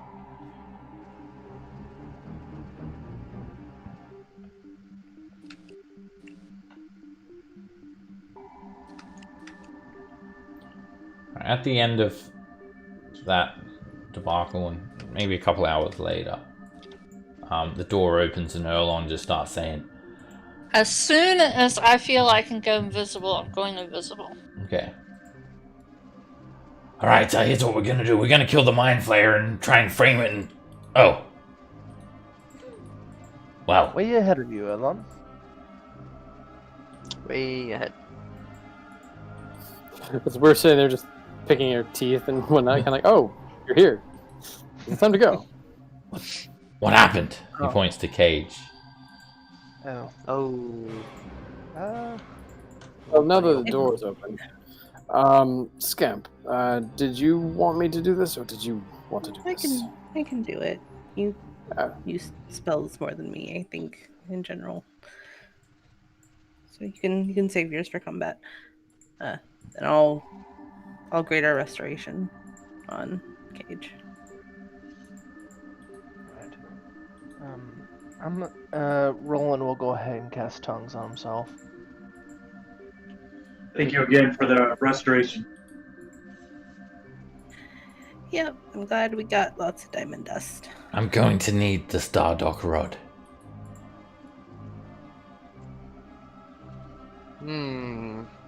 Don't worry, I have one. I can get you into the creche.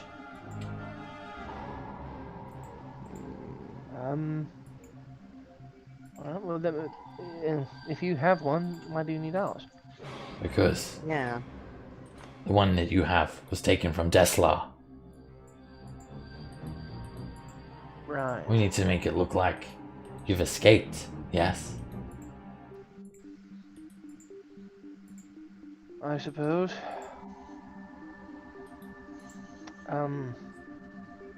Alright, are you going to lead us to the Yes. portal now? Most of the warriors are asleep. I had claimed that I had captured you. I'm guessing you're ready? I think we are. Yeah. Yeah, you're not dumb. Petrified anymore, Cage. And yeah, what Erlon does is take the Stardock Rod that you guys got off Tesla, take the Mind Flayer body and just kind of throw the Mind Flayer body in the doorway and just drops that Stardock Rod on the ground. Damn, Thero may be good looking, but he is so incompetent, allowing you all to smuggle that Stardock Rod in here. Yes. Quickly before the warriors wake up. I am invisible. Okay. Lead the way, Erlon. I'm gonna message Dagger to grab that rod. Ooh. Well, but then again, let me go with quick. Just make them. Can I stealthily grab the rod? You can grab it. It's up to you if you don't want to. If you want to make Erlon, it's going to have implications for Erlon. I will leave it. I will leave it. He's trying to make, he's trying to make it look like you guys escaped, not that someone just let you guys out. Yeah. I'm going to leave it. Dagger, I'll message you too to hand me back my bag of holding. I'll hand you back your bag, Holden. Alright, I'm gonna pull out my staff. I have it. Alright, he leads you guys very, very quickly through this chamber. And you can see that the body of the dragon, the Githyanki's been removed. And he takes you down into this area here. And moves through, Stardock Rod in hand. To allow you guys through. Quick.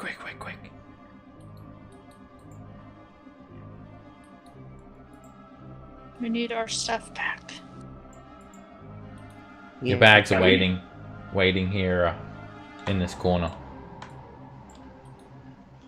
There's your stuff. Grab. I'm gonna ask him if we need another rod to get back. You will, but if you're planning to kill Alkea, Just take hers. you can take ours. And there'll be many others. Do you remember those very complicated directions that I told you? Right. Okay, Right. guys. No need to be so snappy. I'm just asking you, right? You don't have to say it 3 times. Do you remember or not? Yes. Yes. Okay, Yes. good. It's right, and right. Anyway, here. Right. Of course. Left. And then right twice more. What? Just look! And then Erlon grabs that Stardock rod and slams it down into the pedestal, handle first. And this stone arch with all the glowing red crystals, it creates a teleportation gate. And he says, this will remain open for 1 minute, so I suggest you hurry. And you can actually just like see straight through to the other room, like you're just stepping through a doorway. You can see a dome-shaped ceiling, another pedestal on the other side, and all of these red dragon scales all over the floor. It seems to actually be illuminated here too, and you can see a big pile of treasure beyond that, like a massive dragon's hoard. We're talking about 120 feet away. So he ushers you guys in and says, good luck. Come and let me know when the deed I is can't get in done. the room. And we can rejoice. He just does a quick head count. 1, 2, 3. Wait! Someone's missing. What are you doing? Hurry up! Alright, you guys step in and I'll move you guys Let's go. inside.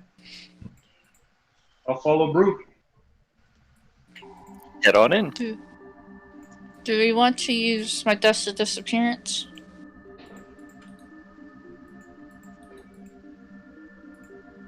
What does that do again?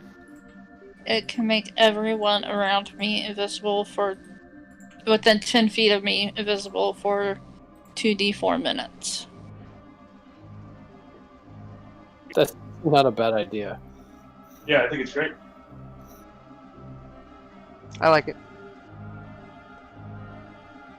Okay, so you throw that up before you enter.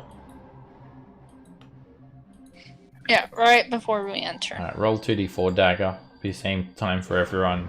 Everyone vanishes. Vamos. And Jump. dust goes away. Nice. Good roll. Alright, you got 6 minutes.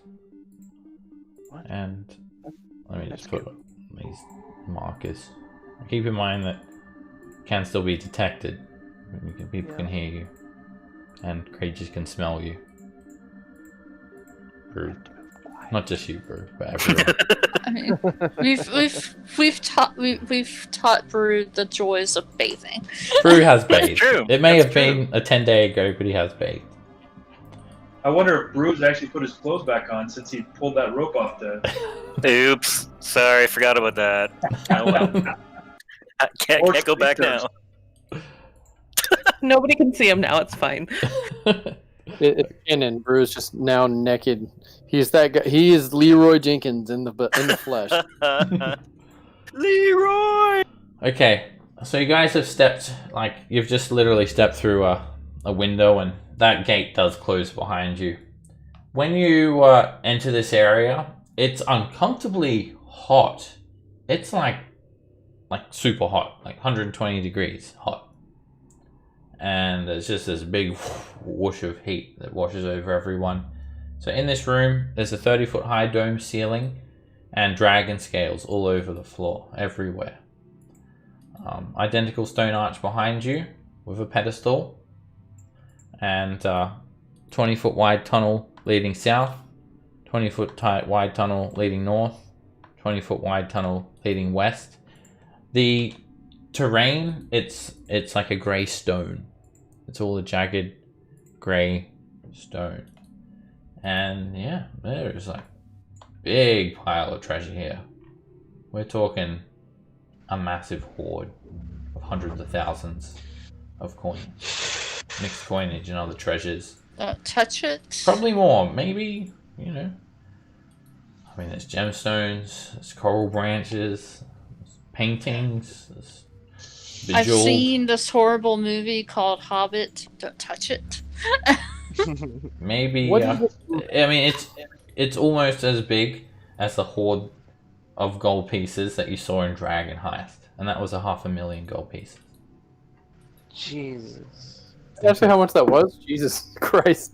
Yeah, 500,000. Alright, anyway. Who remembers the direction? Right. This way. Oh, we're going left, right? You guys hear Bruce start to head left. Right. This way, this way. Let's try to stealth you guys. Brew almost shouts at them. Oh wait. Okay. You feel Roland's hand on you. Bruce. This way. Oh? But This way. Roland, he said to go right. We're going Alright. the wrong way. You guys don't need to make a stealth check because the coast is clear at the moment. There's nothing for stealth against. Now, as you move up through this hall, this must be Tiamat's shrine, or the shrine to Tiamat. There are these beautiful tapestries hanging on the walls. And then there's carved into the floor this stylized 15-foot diameter disc shaped with the engraving of a 5-headed chromatic dragon spewing their breath weapon.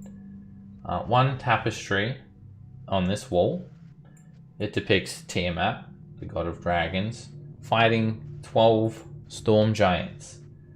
She's got 2 giants in each mouth, 1 giant in each claw, and she's just bashing the giants' heads together, absolutely destroying them. The other one, it shows Tiamat fighting this bearded and bloodied old man. He's wearing wizard robes. And this is a religious depiction. If someone's interested, they can make a religion check. See if they can recognize this. It would be, mainly because I'm also very Roland's always anti-Tiamat. curious.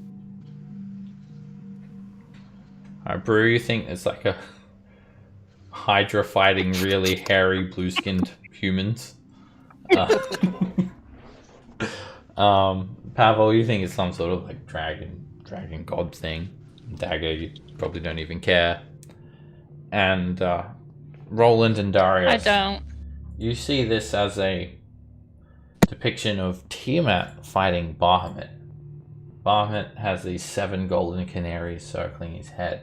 He's the god of good dragons, but he does take on a human form. And the 7 canaries that orbit his head, they're gold dragons. 7 gold dragon guardians and advisors of his. And well, here's some artwork too.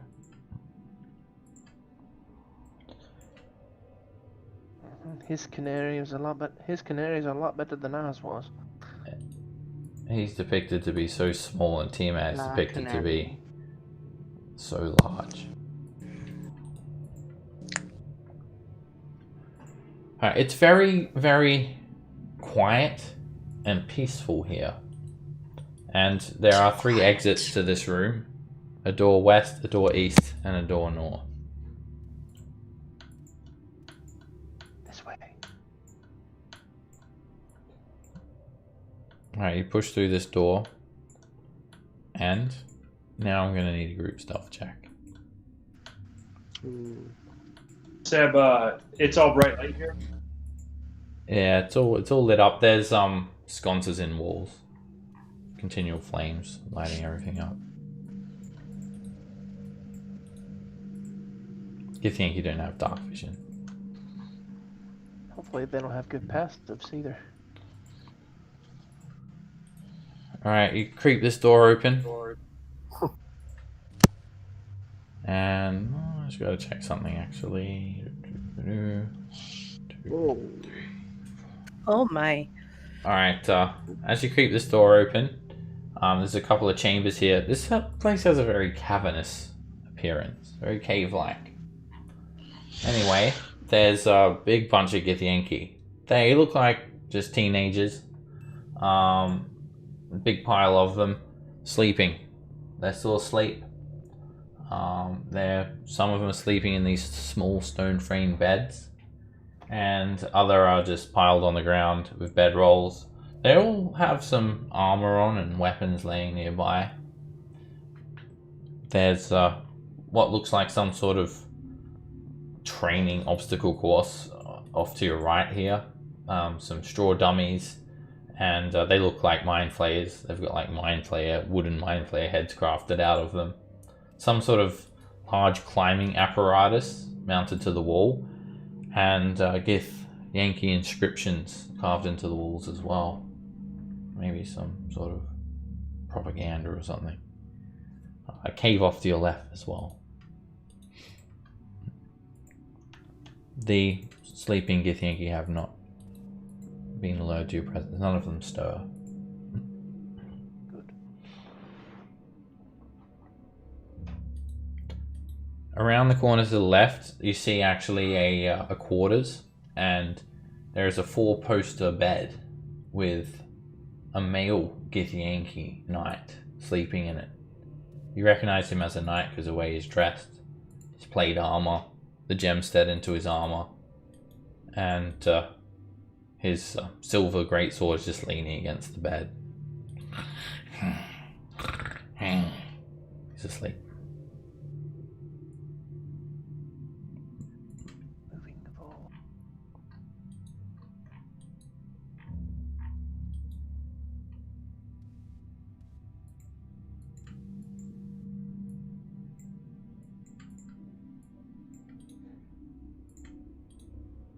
You continue on, and there's 10-foot wide, 10-foot high stone tunnels. It all looks like it's been carved out. The walls are pretty smooth, and corners are angular. Up ahead, there's a door to the south. The hallway continues eastward. Right. Said no lefts, so the door in front of us then.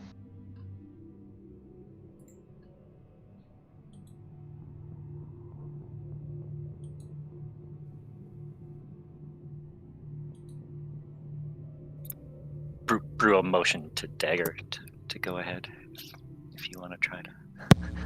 I'm going to try to see if it's trapped. Make a perception check.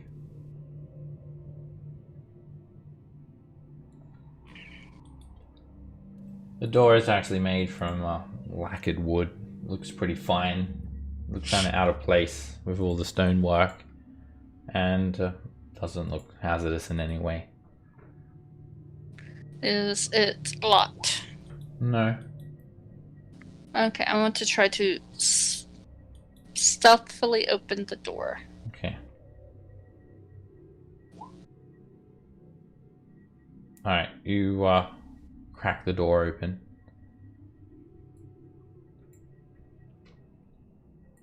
And you peek inside, and there's a quarters here. You can see some furnishing, bed, table, red dragon in the corner.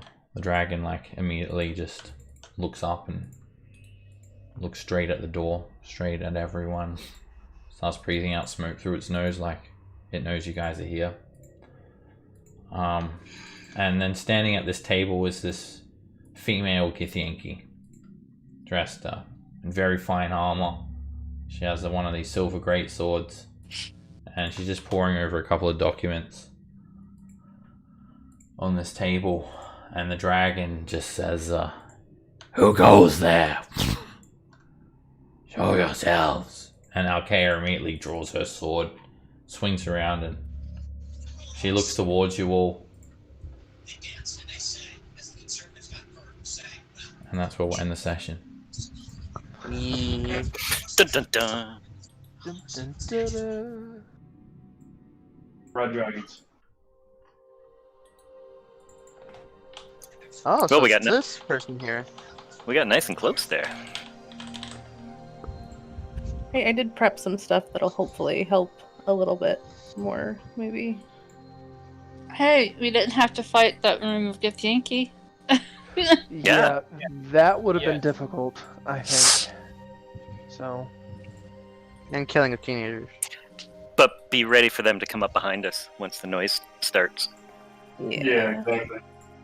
oh, I thought you were talking about that big room when we were first taken to the prison. Oh, yeah, yeah. All that range combat would have been tough. No, all the newbies. I mean, you know, a few fireballs and we're done. But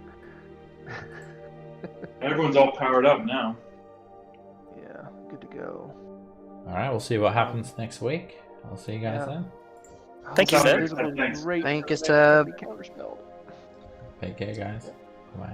See She ya. doesn't look like a wizard type, Roland. Don't worry.